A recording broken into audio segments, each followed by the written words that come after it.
नमस्कार दोस्तों, engineer wifi channel पर आपका स्वागत है।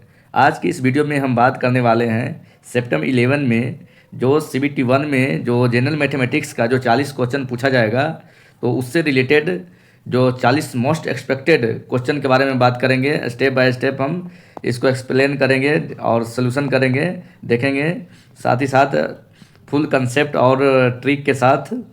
तो दोस्तों 2022 में हमने सेप्टेम्बर 10 दिया था। उस समय जो हमारा मैथ का जो एक तरह से हमने खुद एग्ज़ाम को फिल किया था और उसी एक तरह से मेमोरी बेसिस एक तरह से क्वेश्चन होने वाला है। एग्जैक्ट डीआरडीओ सेप्टेम्बर के बेस्ट एक क्वेश्चन होने वाला है। 40 मोस्ट एक्सपेक्टेड क्वेश्चन हमने लेकर आया है। और मैथ दोस्तों एक ऐसा टॉपिक है, अगर आपको मैथ अगर क्लियर हो जाता है तो एक खरे खरे नंबर देता है। कहने का मतलब है कि अगर आपको सॉल्व करते हैं आंसर मैच हो गया, मतलब वो 100% सही ही होगा।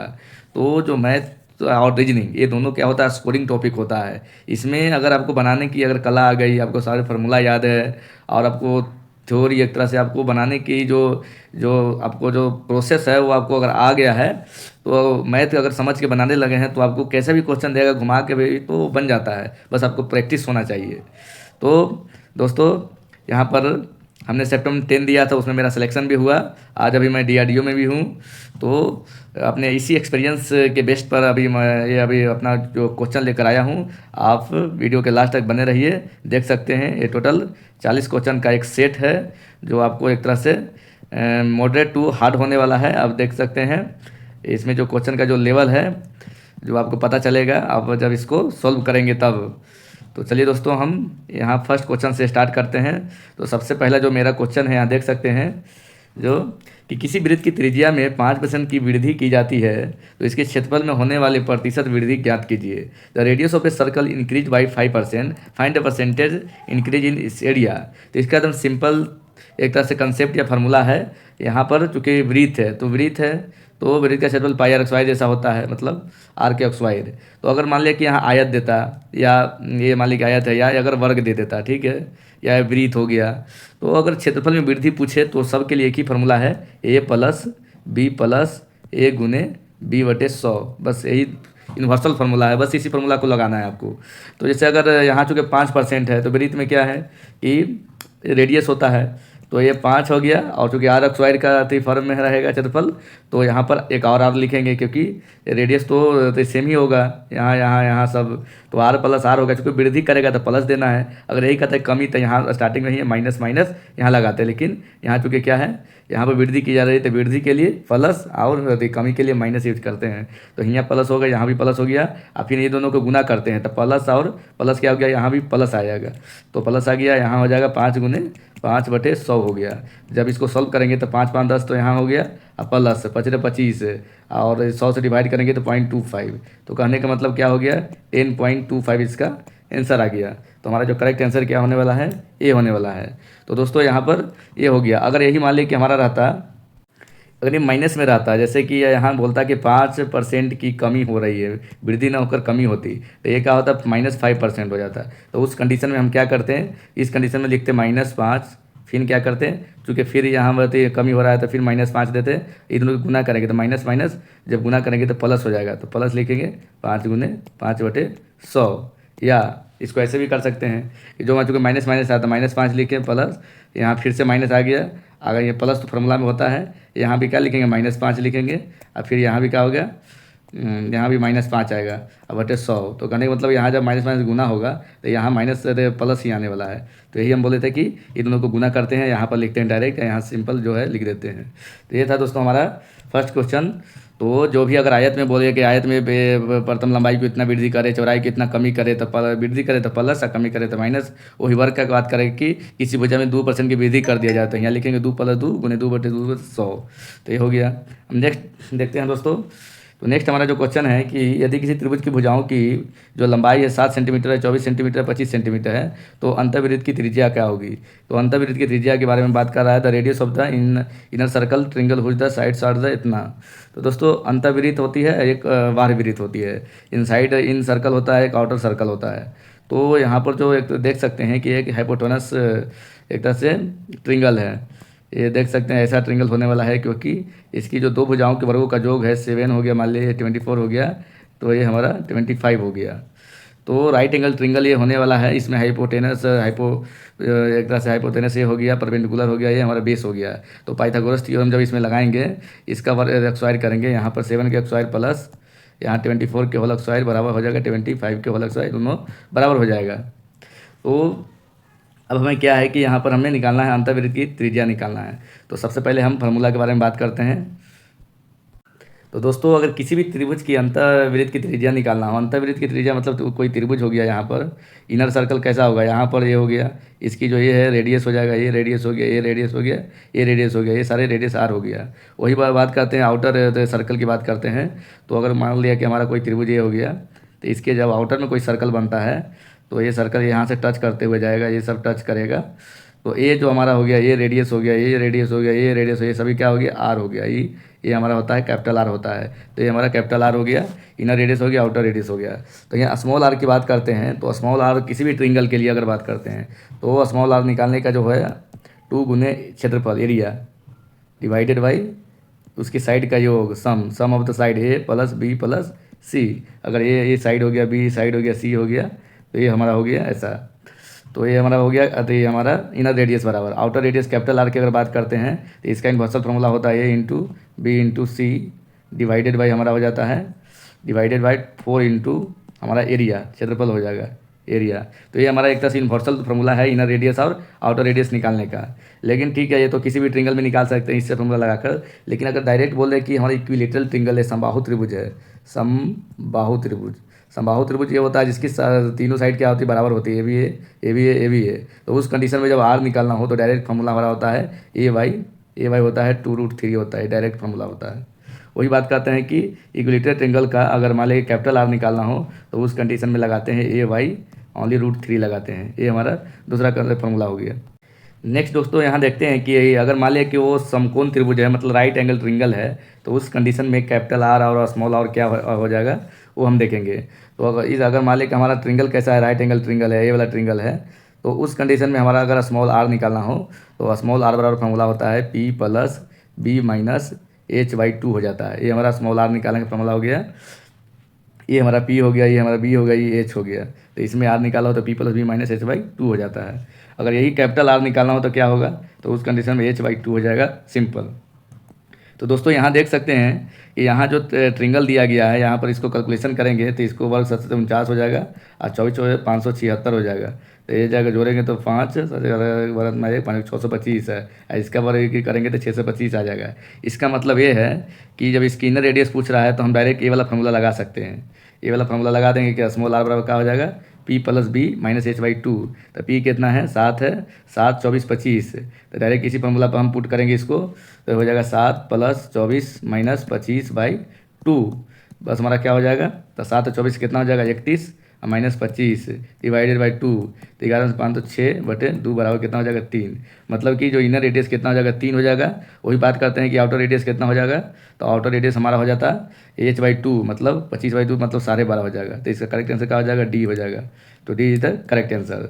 तो दोस्तों इसको ऐसे भी बना सकते हैं डायरेक्ट, अगर फार्मूला याद है तो P plus B minus h/2 कर सकते हैं, नहीं तो डायरेक्ट आपको इन्वर्सल फार्मूला याद है तो इससे भी निकाल सकते हैं। यहाँ पर देख सकते हैं ये फार्मूला लगाकर 2 गुने एरिया निकालेंगे कैसे, तो 1/2 आधार गुने ऊंचाई अब बटे तीनों भुजा के जोड़ देंगे, तो इससे भी क्या हो जाएगा, सेम ही आ जाएगा। तो इससे भी हमारा सेम ही आ जाएगा। नहीं तो आपको विश्वास नहीं है तो इससे हम निकाल के दिखा देते हैं कि कैसे सेम आएगा। कि हमारा फार्मूला है 2 गुने एरिया।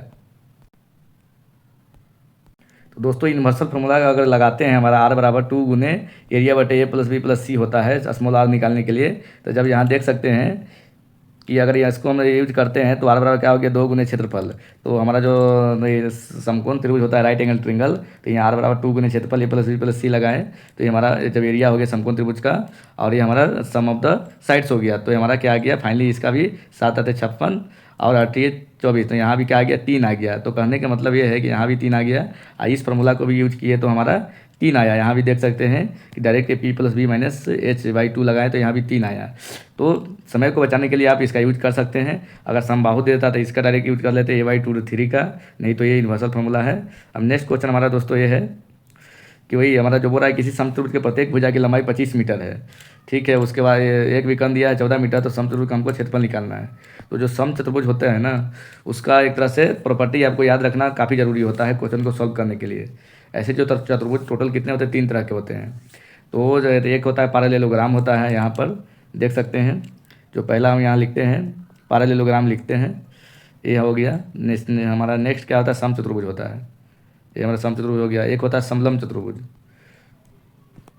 तो ये हम हो गया समलम चतुर्भुज हो गया। तो तीनों की क्या प्रॉपर्टी अलग अलग है। इसकी क्या है कि जो भुजा होती है समानांतर भुजा, ये समानांतर होती है। और ये हमारा क्या होता है कि इसकी जो साइड होती है डिफरेंट होती है। ये होगा, ये होगा, तो ये होगा, ये बी होगा, ये बी होगा। लेकिन इसमें क्या होती है कि समचतुर्भुज में सारे भुजा क्या होते हैं, सेम होते हैं। ये सेम होता है। इसमें क्या होता है कि समानांतर ये दो भुजा समानांतर होता है और दो असमानांतर होता है। तो इसका क्षेत्रफल निकालने का तरीका अलग है। अगर इसका क्षेत्रफल निकालने की तरीका बात करते हैं सम चतुर्भुज समांतर चतुर्भुज की, तो इसका हमारा होता है आधार गुने ऊंचाई। तो इसका क्या हो जाएगा, अगर इसका एरिया की बात करते हैं तो आधार गुने ऊंचाई मतलब हो गया, कोई आधार को अगर इसका आधार लेते हैं तो ए गुने हमारा एच हो जाएगा। अगर मान लिया कि इसको आधार बनाते हैं तो बी गुने एच हो जाएगा। तो दोनों का क्या है, सेम ही आएगा। तो जब इसका ऊंचाई लेंगे तो यहाँ से ऊंचाई इसके लिए लेंगे, ये वाला ऊंचाई लेंगे। जब बी को आधार बनाएंगे तो इधर से हम लंब डालेंगे, ये हो गया। अगर इसकी बात करते हैं इसका एरिया, तो इसका डायगोनल होता है ना, ये डायगोनल के अकॉर्डिंग इसका एरिया निकालते हैं। तो 1/2 होता है और गुने D1, पहला डायगोनल गुने दूसरा डायगोनल। ये हमारा हो गया सम चतुर्भुज का क्षेत्रफल। वही समलम चतुर्भुज के क्षेत्रफल की बात करते हैं इसका एरिया का, इसका होता है 1/2। इसकी समानांतर भुजा ये मान लेते हैं, बी मान लेते हैं, इसका जो हाइट को एच मान लेते हैं। तो A+1/2 A+B इंटू क्या होता है, एच होता है। इसका क्षेत्रफल ये होता है। तो दोस्तों ये हमारा क्या हो गया, ये हमारा पैरेललोग्राम हो गया, ये हमारा रोम्बस हो गया, ये हमारा क्या हो गया, ट्रेपेजियम हो गया। तो ये तीनों का क्षेत्रफल देख लिए। अब इसके क्या है कि जो विकर्ण होता है समचतुर्भुज का, ये रोम्बस का, इसका परपेंडिकुलर एक तरह से दोनों 90 डिग्री एंगल पर डिवाइड करता है। ये हमारा जो इसका विकर्ण होता है 90 डिग्री एंगल पर डिवाइड करता है। तो इसी प्रॉपर्टी का यूज करके इस क्वेश्चन को हम सॉल्व करेंगे। यहाँ क्वेश्चन में जो बोल रहा है कि इसी समचतुर्भुज की एक भुजा दे दिया है, उसका एक विकर्ण भी दे दिया है, 25 है और 14 है। तो यहाँ हम लिख लेते हैं एक समचतुर्भुज को, इसको यहाँ पर पढ़ लेते हैं। ये हमारा समचतुर्भुज हो गया। ये हमारा कितना हो गया, 25 हो गया। ये हमारा कितना, 14 है। 25 एंड 14, ठीक है। तो यहाँ पर लिख लेते हैं हम 14, एक हमारा 14 हो गया, ठीक है। अब सेकंड डायगोनल को यहाँ ड्रॉ कर देते हैं। तो ये जो हमारा क्या होता है, परपेंडिकुलर कट करता है और 90 डिग्री पे कट करता है, प्लस बराबर कट करता है। ये बराबर होगा, ये भी हाफ अप कट करता है। तो क्या करेंगे यहाँ पर, तो ये अगर 14 है तो ये 7 हो जाएगा और हमें इसका वैल्यू निकालना है। ये वाला निकालेंगे तो ये पूरा निकल जाएगा, 2 से गुना कर देंगे। जबकि ये कितना, 25 है। तो ये एक तरह से राइट एंगल ट्रिंगल हो गया। तो यहाँ पर क्या 90 डिग्री कोण बना दिया, तो इसको ये बाहर ऐसे करके लिख लेते हैं। ये हमारा हो गया एक तरह से। तो ये 25 हमारा हो गया, साइड हो गया। एक विकर्ण 7 दे दिया है, इसका वैल्यू हमको मान लिया कि x है। तो ये जो हमारा पाइथागोरस थ्योरम का यूज करेंगे। तो 25 के होल स्क्वायर बराबर क्या हो जाएगा, 7 के होल स्क्वायर प्लस ये हमारा x के होल स्क्वायर हो जाएगा। तो इसको जब करेंगे तो 625 माइनस 749 बराबर हो जाएगा x स्क्वायर। तो इसको जब सब्ट्रैक्ट करेंगे तो 15 से 9 तो 6, 11 से 4 तो 7 और 576 बराबर x स्क्वायर। मतलब जो x की जो वैल्यू मिल जाएगा, इसका वर्गमूल निकालेंगे अंडर रूट, तो 24 आ जाएगा। तो कहने का मतलब हुआ कि हमारा जो वन डायगोनल की जो वैल्यू आ गया 24 आ गया। तो दोस्तों हमारा जो वन डायगोनल का वैल्यू नहीं आया, ये हमारा क्या आ गया, ये है ना d2/2 का वैल्यू आ गया, क्योंकि हाफ लिए है ना। तो जब यहाँ d2 निकालेंगे तो यहाँ लिखेंगे कि d2/2 बराबर कितना हो गया, 24 हो गया। तो कहने का मतलब कि यहाँ हमारा जो d2 कितना हो जाएगा, तो d2 निकाल लेंगे तो हमारा 48 हो जाएगा। तो एरिया बराबर हम फार्मूला बताए थे 1/2 गुने d1 इंटू d2। तो जब इसको करेंगे तो ये हमारा कितना हो जाएगा, टोटल 14 था, तो यहाँ 14 लिख दिए गुने, ये हमारा 48 हो गया। जब इसको हम करेंगे तो ये हमारा 7 कट गया। तो जब 48 में गुना करेंगे, 8 7 56 के 5, 7 28 और 5 33, मतलब 336 आ गया। तो यहाँ देखेंगे कि 336 कौन सा है, तो यहाँ देख सकते हैं कि B is the correct answer. तो चलते हैं दोस्तों नेक्स्ट क्वेश्चन की ओर। तो नेक्स्ट क्वेश्चन हमारा ये है, ये जो क्वेश्चन बोल रहा है कि 30 मीटर गुने 22 मीटर माप के एक आयताकार पार्क में 2 मीटर चौड़ा 2 फुटपाथ है। एक उत्तर से दक्षिण और दूसरा पूरब से पश्चिम की ओर। दोनों एक दूसरे के पार्क के माध्य में काटते हैं। यदि मार्ग बनाने की लागत 15 प्रति वर्ग मीटर हो मार्ग बनाने की लागत, तो मार्ग निर्माण की कुल एक तरह से हमको लागत निकालना है। इन रेक्टेंगुलर पार्क साइज इतना दिया हुआ है, 2 फुटपाथ है, इस 2 मीटर का है, वाइड है। तो पहला क्या है, नॉर्थ टू साउथ है and west to east to west है and intersect with each other. तो वही हमारा कोर्स निकालना है। तो सबसे पहले एक फिगर को ड्रॉ करते हैं यहाँ पर। तो ये हमारा क्या हो जाएगा, वही रोज करते हैं। हाँ, तो वही हमारा रेक्टेंगुलर पहले पार्क को यहाँ पर ड्रॉ कर लेते हैं। ये हमारा रेक्टेंगुलर पार्क हो गया, ये हो गया, ठीक है। जिसका जो साइज दिया हुआ है एक 30 मीटर है और एक 22 मीटर है। ठीक है, आयताकार पार्क में 2 मीटर का जो फुटपाथ बनाया गया है, एक उत्तर, ये हमारा क्या हो गया, नॉर्थ हो गया, ये हमारा साउथ हो गया, ये हमारा ईस्ट हो गया, ये हमारा वेस्ट हो गया। ठीक है, तो बीच बीच रास्ता बना लेते हैं, सीधा रास्ता बनाना है 2 मीटर का। ठीक है, ये हमारा हो गया, रास्ता हो गया north to east south. Next हमारा क्या है, जो दूसरा जो रास्ता है जो पूरब से पश्चिम की ओर है, मतलब इधर से इधर जा रहा है। ठीक है, ये हमारा बना लिए सेकंड रास्ता। तो इसकी जो चौड़ाई है 2 मीटर दिया गया है, ये भी 2 मीटर होगा इधर से, मतलब कि ये वाला जो हमारा साइज है 2 मीटर का है। ठीक है, तो अब हमें क्या निकालना है कि मार्ग निर्माण की कुल लागत ज्ञात करना है। पार्क के अंदर जो मार्ग बनाया गया है उसका लागत निकालना है। तो दोस्तों यहाँ देख सकते हैं कि ये हमारा जो लेंथ के अकॉर्डिंग है, सबसे पहले 30 मीटर के अकॉर्डिंग जो मार्क दिया गया है ये हो गया। तो ये एक तरह से रेक्टेंगुलर आ गया, 30 मीटर इसका लेंथ हो गया, 2 मीटर चौड़ाई हो गया। तो यहाँ से देखेंगे, यहाँ पर लिख लेंगे ईस्ट टू वेस्ट वाला, ईस्ट टू वेस्ट, वेस्ट का एरिया एक तरह से बात का निकालते हैं। तो कितना हो जाएगा, ये हमारा हो जाएगा 30 गुने 2 हो जाएगा, तो हो गया 30 दूनी 60 हो गया। फिर लिखते हैं नॉर्थ टू साउथ वाला का एरिया हमको निकालना है। तो नॉर्थ टू साइड 22 मीटर शायद लेंथ है, तो यहाँ 22 लिख दिया, क्रॉस 2, तो ये हो गया 22 दूनी 44 हो गया। ठीक है, लेकिन जो ये जो दोनों बार हमने निकाला, तो ये जो बीच वाला जो पोर्शन है ये वाला पोर्शन 2 बार काउंट हो गया है। तो जब ये 2 बार काउंट हो गया है, मतलब 2 गुने 2 2 बार काउंट हुआ है, तो जो नेट एरिया हमको जो मिल जाएगा पार्ट का नेट एरिया, तो कितना मिल जाएगा, तो ये हो जाएगा 60 प्लस 44 माइनस 2 गुने 2, क्योंकि ये 2 गुने 2 जो है 2 बार काउंट हो गया है। तो लेकिन जब 2 बार काउंट हो गया है तो इसको एक बार हम सब्ट्रैक्ट कर देंगे, घटा देंगे, तो ये हमारा नेट एरिया निकल जाएगा। तो ये हो गया 4, अच्छा हो जाता है 104 माइनस 2 दूनी 4, मतलब हो गया 100। तो इसका जो कॉस्ट कितना था पर वर्ग मीटर, कॉस्ट 15 रुपया था। तो इसका जो कुल कॉस्ट हो गया, तो जब कॉस्ट की बात करते हैं तो 100 गुने कितना हो गया 15 बराबर, मतलब 1500 रुपया खर्च आएगा इसको एक तरह से इसको बनाने में, बात को बनाने में। तो जो हमारा यहाँ करेक्ट आंसर कौन सा हो जाएगा, that is the correct answer. तो चलिए अब नेक्स्ट क्वेश्चन हम देखते हैं।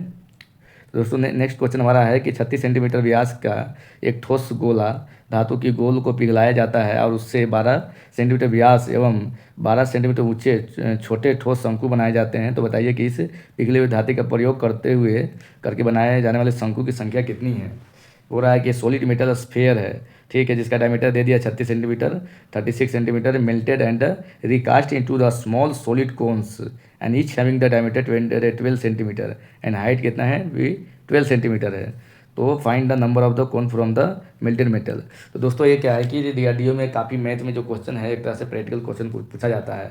मैं पहले से ही बता रहा हूँ कि जो मैथ के जो क्वेश्चन आते हैं थोड़ा प्रैक्टिकल आते हैं, साइंस का भी कुछ क्वेश्चन प्रैक्टिकल आते हैं। तो यहाँ देख सकते हैं कि हमें क्या है कि दोनों कंडीशन में क्या है कि वॉल्यूम सेम रहेगा, क्योंकि पहला कंडीशन में क्या दिया, गोला दिया मतलब स्फीयर दिया है। ठीक है, पहला कंडीशन में हमारा स्फीयर दिया गया है, स्फीयर हो गया। दूसरा कंडीशन में क्या है, शंकु, मतलब शंकु कोन को दिया गया है, शंकु मतलब कोन हो गया हमारा। तो दोनों का जो वॉल्यूम है सेम ही रहेगा। तो यहाँ हम वॉल्यूम की बात करते हैं, तो गोला का जो वॉल्यूम होता है 4/3 होता है, पाई आर क्यू हो गया बराबर। शंकु का जो वॉल्यूम होता है 1/3 into pi R square into H होता है। इसको R1 मान लिए, इसको R2 मान लिए, ताकि पाई पाई क्या हो गया, कट गया। बाकी हमारा 3 में क्या हो गया, कट गया। तो जो बच गया हमारा चीज़ बच गया पाई R1 के होल क्यू बराबर हो गया, ये हमारा हो गया R2 का whole square into H. Into में क्या लिखेंगे, एन लिखेंगे, क्योंकि एन नंबर बनाना है ना, क्योंकि छोटा छोटा बना रहा है शंकु, तो कितना बनेगा, एन बनेगा। तो दोस्तों यहाँ पर हम लिखेंगे, यहाँ 4 लिखेंगे इंटू R1 के होल क्यू। R1 हमारा कितना है 36 डायमीटर है, तो इसका जो R1 निकल के आएगा 12 निकल के आएगा, तो 18 निकल के आएगा। तो 18 गुने 18 बराबर कितना हो जाएगा, R2 की वैल्यू कितना हो जाएगा, यहाँ डायमीटर 12 दिया है, मतलब ये 6 हो जाएगा, 6 गुने 6 गुने एच, हाइट कितना है 12 ही दिया हुआ है, और इंटू में एन हो जाएगा। ठीक है, ये हमारा क्या हो जाएगा, ये 4 से काट देंगे, चढ़ती है 12 हो जाएगा, 3 मरतबे कट गया। उसके बाद हमारा हो गया 36 18 हो गया, फिर हमारा 36 18 हो गया, और ये हो गया 3 6 18, तो 3 3 9 और 9 चौको 54, मतलब कि एन की जो वैल्यू कितना मिल जाएगा, हमको मिल जाएगा 54 मिल जाएगा, 54 मिल जाएगा। तो ये D is the correct answer. अब नेक्स्ट क्वेश्चन की ओर हम चलते हैं। यहाँ पर देखते हैं कि बोल रहा है 6 नंबर क्वेश्चन में, यदि टेन थीटा 4/3 है तो sine theta plus cos theta का मान कितना होगा। तो यदि टेन थीटा 4/3 तो what is the value of the sine theta plus cos theta. तो पूरा ट्रिगोनोमेट्री में हम लोग किसके बारे में पढ़ते हैं, राइट एंगल ट्रिंगल के बारे में पढ़ते हैं। राइट एंगल ट्रिंगल के प्रॉपर्टी हो गया उसके बारे में ही, इसी पर पूरा ट्रिगोनोमेट्री बेस्ड है। तो यहाँ पर टेन थीटा दिया हुआ है। तो इसमें एक कंसेप्ट ये है दोस्तों कि आप जिसको थीटा मानते हैं, जिस एंगल को, उसके जो सामने का जो फ्रंट का जो साइड होता है उसको पी कहते हैं, परपेंडिकुलर कहते हैं। बाकी हाइपोटेनस एच हो गया और इसको छोड़ कर जो बचता है वो हमारा बेस हो जाता है। तो ये हमारा क्या हो गया, बेस हो गया। तो यहाँ पर टेन थीटा का वैल्यू कितना दिया, 4/3 है। तो यहाँ लिखेंगे कि टेन थीटा बराबर 4/3। अब टेन थीटा बराबर क्या होता है, P/B होता है। तो कहने का मतलब है कि पी या बी की हमको वैल्यू मिल गया है, हमें एच निकालना है। तो यहाँ लिखेंगे एच बराबर, तो एच की वैल्यू क्या हो जाएगा, तो पी के स्क्वायर, यहाँ लिखेंगे पी के स्क्वायर प्लस बी के होल स्क्वायर का अंडर रूट, तो हो जाएगा 4 के होल स्क्वायर। तो हमारा पी कितना हो गया, पी हमारा 4 हो गया, तो 4 के होल स्क्वायर प्लस 3 के होल स्क्वायर, 3 के होल स्क्वायर की हमारा ये अंडर रूट हो गया। इसको करेंगे जब कैलकुलेशन तो 4 को 16, 3 3 हमारा 9 हो गया, मतलब 25 के वर्गमूल 5। तो यहाँ जो पी की वैल्यू कितना मिल गया, 5 मिल गया।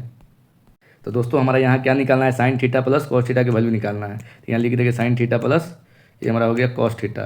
तो साइन थीटा का क्या होता है, P/H होता है, और कॉस थीटा का क्या होता है, B/H होता है। ठीक है, तो ये हमारा हो गया कि P की वैल्यू कितना है, 4 है, तो यहाँ 4 लिख दिया, बटे H की वैल्यू 5 हो गया, प्लस B की वैल्यू कितना 3 है, H की वैल्यू 5 है। तो 4 और 3 कितना हो गया, 60 बटे, हमको मिल गया 5। यहाँ देखेंगे 7/5 हमारा कौन है, तो 7/5 हमारा बी मिल रहा है। तो B is the correct answer. Next question की ओर हम चलते हैं दोस्तों। तो यहाँ हमारा जो क्वेश्चन है, पूरा निम्नलिखित को सरल कीजिए, मतलब सिंप्लीफाई द फॉलोइंग। यहाँ जो अंडर रूट दिया गया है, यहाँ चूँकि स्मॉल ब्रैकेट में है तो टोटल में अंडर रूट हो गया, ये भी क्या है, टोटल में अंडर रूट है। तो इस तरह हमारा ये क्वेश्चन है। तो इसको देखेंगे कैसे सॉल्व करेंगे। तो ये भी हमारा ट्रिग्नोमेट्री का क्वेश्चन है। तो यहाँ पर जो अंदर का जो हमारा ब्रैकेट के अंदर है, तो यहाँ सबसे पहले क्वेश्चन लिख लेते हैं, 2 plus under root 2 + 2 cos 4 theta, ये हमारा क्वेश्चन दिया हुआ है। तो सबसे पहले अंदर की एक तरह से कैलकुलेशन करेंगे। तो यहाँ पर क्या करेंगे, 2 को कॉमन ले लेंगे, तो बच जाएगा कितना, 1 प्लस हो जाएगा cos 4 थीटा, ये हमारा हो गया। तो हमें क्या है कि 1 + cos थीटा का जो फार्मूला है, यहाँ पर लिखते हैं। सबसे पहले जो हमारा फार्मूला क्या होता है, 1 प्लस, अगर ब्रैकेट में इसको लिखेंगे, यहाँ पर लिख देते हैं, कोई दिक्कत नहीं है।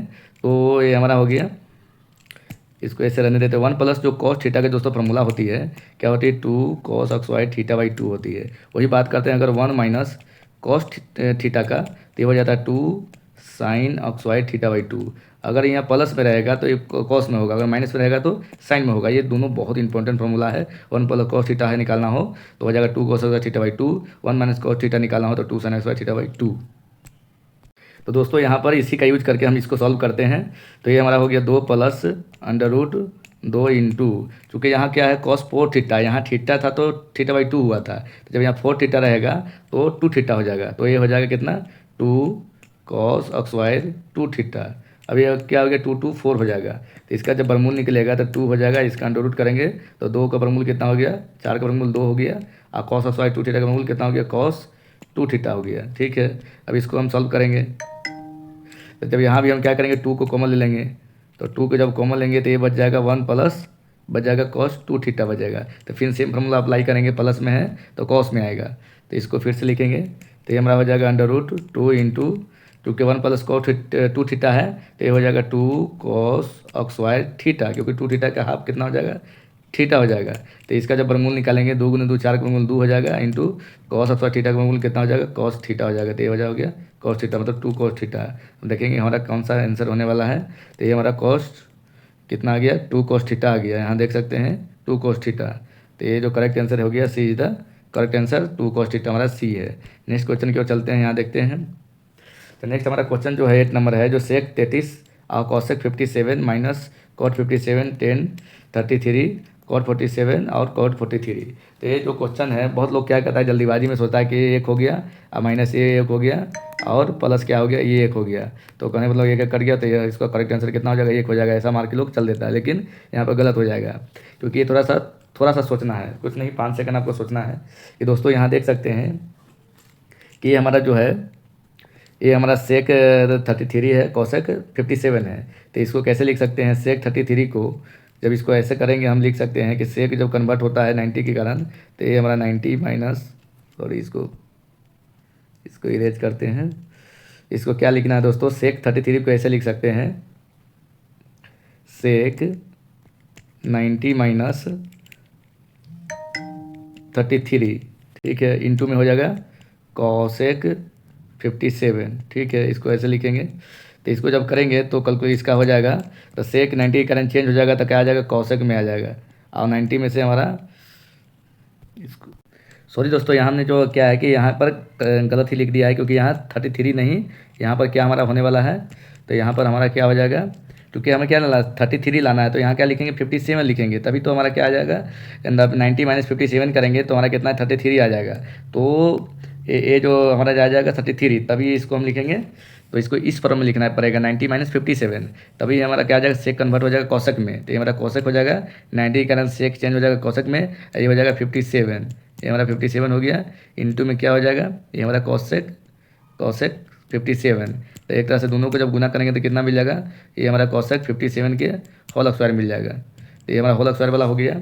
अब इस तरह इसको जब सॉल्व करेंगे सेम प्रोसेस से, उसी तरह हम क्या लिखने वाले हैं, यहाँ पर लिखने वाले हैं यहाँ 1033 को, ये हमारा हो जाएगा कॉट 57 के हम जो हमारा एंगल है उसी को हम आधार बनाएंगे, 33 को हम यहाँ चेंज करेंगे। तो 33 को कैसे चेंज करेंगे, तो यहाँ चेंज करने के लिए क्या करेंगे, इसको इस तरह लिख सकते हैं हम, कैसे, तो 90 माइनस 57, हाँ, तो 90 में से 57 जाएगा तो कितना बचेगा, ये हमारा बच जाएगा जाके 33 बच जाएगा। तो ये हमारा जब चेंज हो जाएगा तो ये तो कॉट कितना हो जाएगा, कॉट 57 हो जाएगा, इंटू 10 चेंज हो जाएगा 90 के कारण किस में, कॉट में, ये हमारा हो जाएगा कितना, तो 57 हो जाएगा, मतलब ये हमारा मिल जाएगा कॉट के होल स्क्वायर 57। तो ये जो हमारा हो जाएगा यहाँ cosec square 57 minus cot square 57। तो इसका जो फार्मूला हम जो पता है कि क्या होता है, तो फार्मूला होता है कि cosec square theta minus cot square theta का जो फार्मूला होता है बराबर 1 होता है। तो ये जो हमारा जो मिला था cosec square 57 minus cot square 57 बराबर कितना हो गया, ये हमारा 1 हो गया।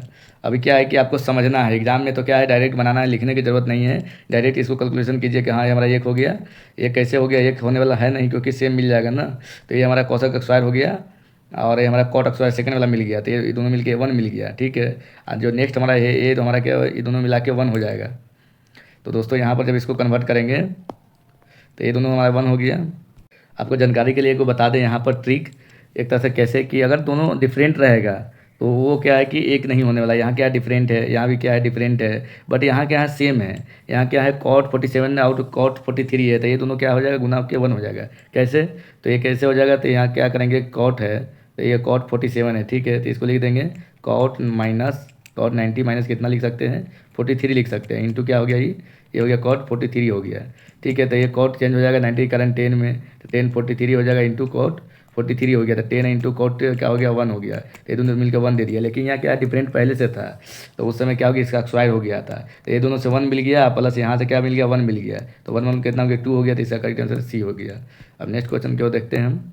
तो नेक्स्ट हमारा जो क्वेश्चन है दोस्तों कि 10 1 degree into 10 2 degree 10 3 degree into dot dot dot 10 89 degree का मान क्या होगा। तो यहाँ देख सकते हैं कि सेम है, हमने बताया था कि अगर सेम चीज़ रहता है तो उसका जो प्रति मल्टीप्लाई 1 हो जाता है, लेकिन जब डिफरेंट रहेगा तो क्या है कि वो स्क्वायर हो जाता है। तो यहाँ क्या है, सभी सेम दिया गया, मतलब 1 ही होने वाला है। जैसे यहाँ क्या है कि 10 1 है, 10 89 है, तो शुरू से लास्ट को लिखेंगे, तो 10 जो 1 है इसको कैसे लिख सकते हैं, तो 90 माइनस 89 करेंगे, ठीक, इंटू हमारा लास्ट वाला हो जाएगा 10 89। तो ये हो जाएगा 10 जो चेंज हो जाएगा 90 के कारण कॉट में, और कॉट हो जाएगा 89, ठीक है, इंटू ये हमारा क्या हो गया 10 89। तो 10 और कॉट मिलके क्या होता है, 10 थीटा इंटू कॉट थीटा 1 हो गया। उस तरह 10 2 डिग्री है जो 10 88 से हो जाएगा, 10 3 87 से हो जाएगा, 10 45 बचेगा, तो उसका वैल्यू तो 1 होता ही है। तो कुल मिला के सारे जो प्रोडक्ट हो जाएगा गुणनफल 1 हो जाएगा, तो C is the correct answer. Next हमारा जो क्वेश्चन है दोस्तों ये बोल रहा है कि यदि सूर्य का उन्नयन कोण 60 डिग्री से बदलकर 30 डिग्री होने पर भूमि पर उस स्थिति पर किसी मीनार की छाया की लंबाई 40 है, लंबाई में 40√3 की मीटर की वृद्धि हो जाती है, तो मीनार की ऊंचाई ज्ञात कीजिए। When the angle of the elevation of the sun changes from the 60 degree से 30 degree, the length of the shadow of tower on the ground increase by the 40√3 metre, तो find the height of the tower. हमको tower की ऊंचाई ज्ञात करना है। तो दोस्तों यहाँ पर देख सकते हैं कि हमारा पहले क्या है, इसका फिगर जो हमारा हाइट एंड डिस्टेंस होता है उसमें आपको फिगर बनाना काफ़ी एक तरह से इंपॉर्टेंट होता है। फिगर अगर आप समझ गए हैं तो आप क्वेश्चन को इजीली बना देंगे। तो सबसे पहले क्या है कि जो 60 डिग्री जब उन्नयन कोण था, यहाँ पर मान लिया कि 60 डिग्री था, ठीक है, ये वाला 60 डिग्री हो गया, यहाँ पर नहीं, इसके अंदर लिख देते हैं हमारा 60 डिग्री एंगल हो गया। लेकिन क्या है कि जब एंगल घटती है तो क्या हो गया, ये 60 डिग्री है, बयाव बढ़ेगा तो एंगल ये सटता जाएगा, यहाँ पर इस बेस के नज़दीक आएगा। इसका एक तरह से कंसेप्ट है, जैसे ही एंगल बढ़ेगा तो ये हमारा इसके पास आता जाएगा, लेकिन जब एंगल घटेगा तो दूर जाएगा, यहाँ से दूर जाएगा, इधर जाएगा। तो ये दूर चला गया, 60 से कितना एंगल हो गया, 30 डिग्री एंगल हो गया। तो इसकी जो छाया की लंबाई पहले मान ली कितना बन रहा था, तो अभी छाया की लंबाई कितना बन रहा है, इतना बन रहा है। तो कितना में वृद्धि हो गया दोस्तों, इतना वृद्धि हो गया, मतलब 40√3 के वैल्यू दिया हुआ है। ठीक है, तो हमको ये वाला एच निकालना है, इसकी कॉलम की हाइट निकालना, मीनार की ऊंचाई क्या होगी ये निकालना है। ठीक है, तो सबसे पहले क्या करेंगे कि हमको मीनार की ऊंचाई निकालना है। तो यहाँ पर फर्स्ट ट्रिंगल में देखेंगे, सबसे पहले फर्स्ट ट्रिंगल, इसको फर्स्ट ट्रिंगल मान लेते हैं, इसको सेकंड ट्रिंगल मान लेते हैं। तो अगर हम देखते हैं इन ट्रिंगल फर्स्ट में बात करते हैं तो 10 60 डिग्री की वैल्यू लगाएंगे, तो 10 60 डिग्री, तो 10 60 बराबर क्या होता है, पी बटे बी। जब थीटा यहाँ लिए तो पी एच हो गया, तो एच हो गया बटे बी, मान लीजिए इसको बी मान लिया, तो ये हमारा पी बटे बी हो गया। चूँकि हमारा क्या है कि एच निकालना है, ठीक है, तो यहाँ पर बी निकालने के बी बराबर क्या हो जाएगा, तो बी हमारा हो जाएगा जाके 10 60 की वैल्यू पहले लिखेंगे थोड़ी, तो इसको अभी रहने देते हैं। अभी इसको कैलकुलेशन करते हैं, 10 60 वैल्यू √3 होता है, बराबर क्या हो जाएगा, एच बटे बी हो गया। तो इसका मतलब ये हो गया कि एच बटे बी हो गया। तो हम यहाँ पर देख लेंगे कि एच की वैल्यू क्या आ जाएगा, एच या बी के किसी की वैल्यू हम निकाल लेंगे यहाँ पर। तो यहाँ एच की वैल्यू लिख लेते हैं, एच की वैल्यू लिखने से बेटर होगा, क्योंकि हमें एच निकालना है, तो एच के फॉर्म में रहेगा वैल्यू, तो हमारा एच इजीली आ जाएगा। इसलिए यहाँ पे क्या निकालेंगे, बी निकालेंगे, तो बी बराबर कितना हो जाएगा, तो बी बराबर हो जाएगा एच/√3 हो जाएगा। ये हमारा पहला इक्वेशन हो गया। अब नेक्स्ट इक्वेशन इसका देखते हैं, सेकंड ट्रिंगल में चलते हैं। जब दूसरा ट्रिंगल में चलेंगे तो यहाँ भी 10 30 लगाएंगे, 10 30 डिग्री बराबर, तो 10 30 बराबर कितना हो गया, फिर पी बटे बी हो जाएगा, तो पी की वैल्यू फिर क्या हो गया, एच हो गया, अब बी की वैल्यू कितना हो गया, बी प्लस 40√3 हो जाएगा ये टोटल। तो इसको 33 की वैल्यू जो कितना होता है 1/√3 होता है, तो इसको लिख दिया 1/√3 बराबर एच बटे बी प्लस 40√3। ठीक है, यहाँ पर हमारा जो बी की वैल्यू है ये पुट कर देंगे इसमें। तो यहाँ पर अब इसको मल्टीप्लाई सबसे पहले कर लेते हैं दोस्तों। तो जब इसको मल्टीप्लाई करेंगे तो ये हमारा हो जाएगा एक तरफ बी प्लस 40√3 बराबर हो जाएगा √3 इंटू एच हो जाएगा। ठीक है, अब यहाँ बी के जो वैल्यू हमारा यहाँ आया था, देख सकते हैं कि बी की वैल्यू क्या आया था, h/√3 आया था। तो यहाँ पर इसमें हम पुट डाउन करेंगे h/√3 प्लस 40√3 बराबर √3 इंटू एच हो जाएगा। ठीक है, अब दोस्तों क्या करेंगे कि यहाँ √3 का परमीकरण कर देंगे, तो यहाँ क्या लिख देंगे h√3 बटे √3, क्योंकि क्या किए ऊपर नीचे हम गुना करेंगे, सिंपली ऐसे करते हैं जनरली। जब नीचे में √3 रहता है, मतलब ऐसा अगर रूट वाला संख्या रहता है तो उसको सेम नंबर चीज़ से ऊपर नीचे गुना करते हैं। तो ये हमारा हो गया, प्लस हो गया, लिखते हैं 40√3 बराबर हो गया ये एच हो गया। तो ये जो हमारा मिल जाएगा यहाँ पर h√3 डिवाइडेड बाई क्या हो जाएगा, √3 इंटू √3 3 हो जाएगा, प्लस हो जाएगा 40√3 बराबर ये हो जाएगा √3 इंटू एच, यहाँ √3 छूट गया था तो ये हो गया √3 इंटू एच, √3 सब में क्या हो गया, कॉमन था, कट गया। तो ये जो बच गया हमारा क्या बच गया, तो यहाँ जो बच गया h/√3 बच गया, नहीं h हमारा 3 बच गया, प्लस 40 बराबर हो जाएगा एच। अब इसको क्या करेंगे, कैलकुलेशन करेंगे।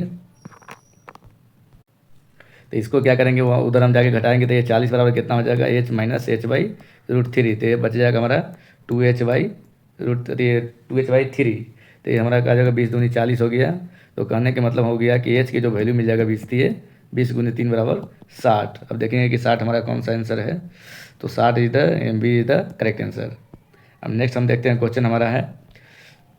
तो नेक्स्ट क्वेश्चन में हमारा जो बोल रहा है कि एक पायदान को 72 रुपये में बिक्री करने पर वरी को 10% की हानि होती है, तो 96 में अगर पायदान है उसको बेचने पर कितना % के लाभ या हानि होगा। ये स्टूल इज सोल्ड, स्टूल को सोल्ड कितना में करता है, 72 में करता है, जब तब उसको लॉस 10% हो रहा होता है। इफ़ द सेम स्टूल को सोल्ड करता है 96 में, तो what will be the percentage gain या लॉस, उसको क्या लाभ या क्या हानि होगा। ठीक है, तो यहाँ पर दोस्तों क्या करेंगे, सबसे पहले क्या है कि हमें यहाँ क्रैमूल पता करेंगे, मतलब परचेजिंग प्राइस कितना होगा इसका। तो हमारा जो क्रैमूल निकालने का जो फॉर्मूला होता है, क्रैमूल बराबर क्या होता है, बिक्रैमूल इंटू 100/100 माइनस हानि प्रतिशत, क्योंकि क्या है कि यहाँ हानि हुई है। अगर ये हमारा लाभ होता है तो 100 प्लस यहाँ पर लाभ लिखते हैं, तो इसी को हम यूज करके आगे बनाएंगे। दोस्तों यहाँ क्या करते हैं, हम यहाँ पर क्रैमूल को पता करेंगे। तो क्रैमूल अब हमारा कितना हो जाएगा, यहाँ क्रैमूल को लिखेंगे, तो बिक्रैमूल कितना है, 72 में बेच रहा है पहला में में, इंटू 100/100 माइनस हानि कितना हो रहा है, 10 हो रहा है। तो जब इसको कैलकुलेशन करेंगे तो ये हो जाएगा 72 × 100 ये हो जाएगा 90, तो 0 0 कट गया, 9 8 72, मतलब कि इसका जो क्रैमूल होने वाला है 80 रुपया होने वाला है। सेकेंड बार में 96 रुपया में बेचता है, तो इसका जो एक तरह से लाभ कितना हो जाएगा, लाभ हमारा हो जाएगा 96 माइनस 80, मतलब कितना हो जाएगा 16 रुपया एक तरह से इसको लाभ होने वाला है। अब हमको क्या निकालना है, लाभ प्रतिशत निकालना है। तो लाभ प्रतिशत के बराबर क्या होता है, लाभ बटे क्रयमूल। हमेशा लाभ को क्रयमूल पर हम लोग निकालते हैं। तो क्रयमूल कितना हो गया, 80 हो गया गुने 100। तो 16 पचे 80 और 20 पचे 100, मतलब 20% का इसको लाभ होगा। तो यहाँ पर गेन कितना हो जाएगा, 20%, B is the correct answer. Next हमारा क्वेश्चन है दोस्तों कि बोल रहा है कि यदि 12% लाभ और 4% की हानि पर किसी वस्तु के विक्रय मूल्यों का अंतर 28 था तो उस वस्तु का क्रय मूल्य कितना है। तो ये क्या है कि एक तरह से हमारा सिंपल है। अगर इसको चाहिए तो हम फुली ट्रिक से करने के मतलब कंसेप्ट ट्रिक। ये हमारा 12 लाभ हो गया, तो 12 प्लस कितना हो गया, 4 हो गया, परसेंटेज में है, बराबर कितना हो गया, 28 हो गया।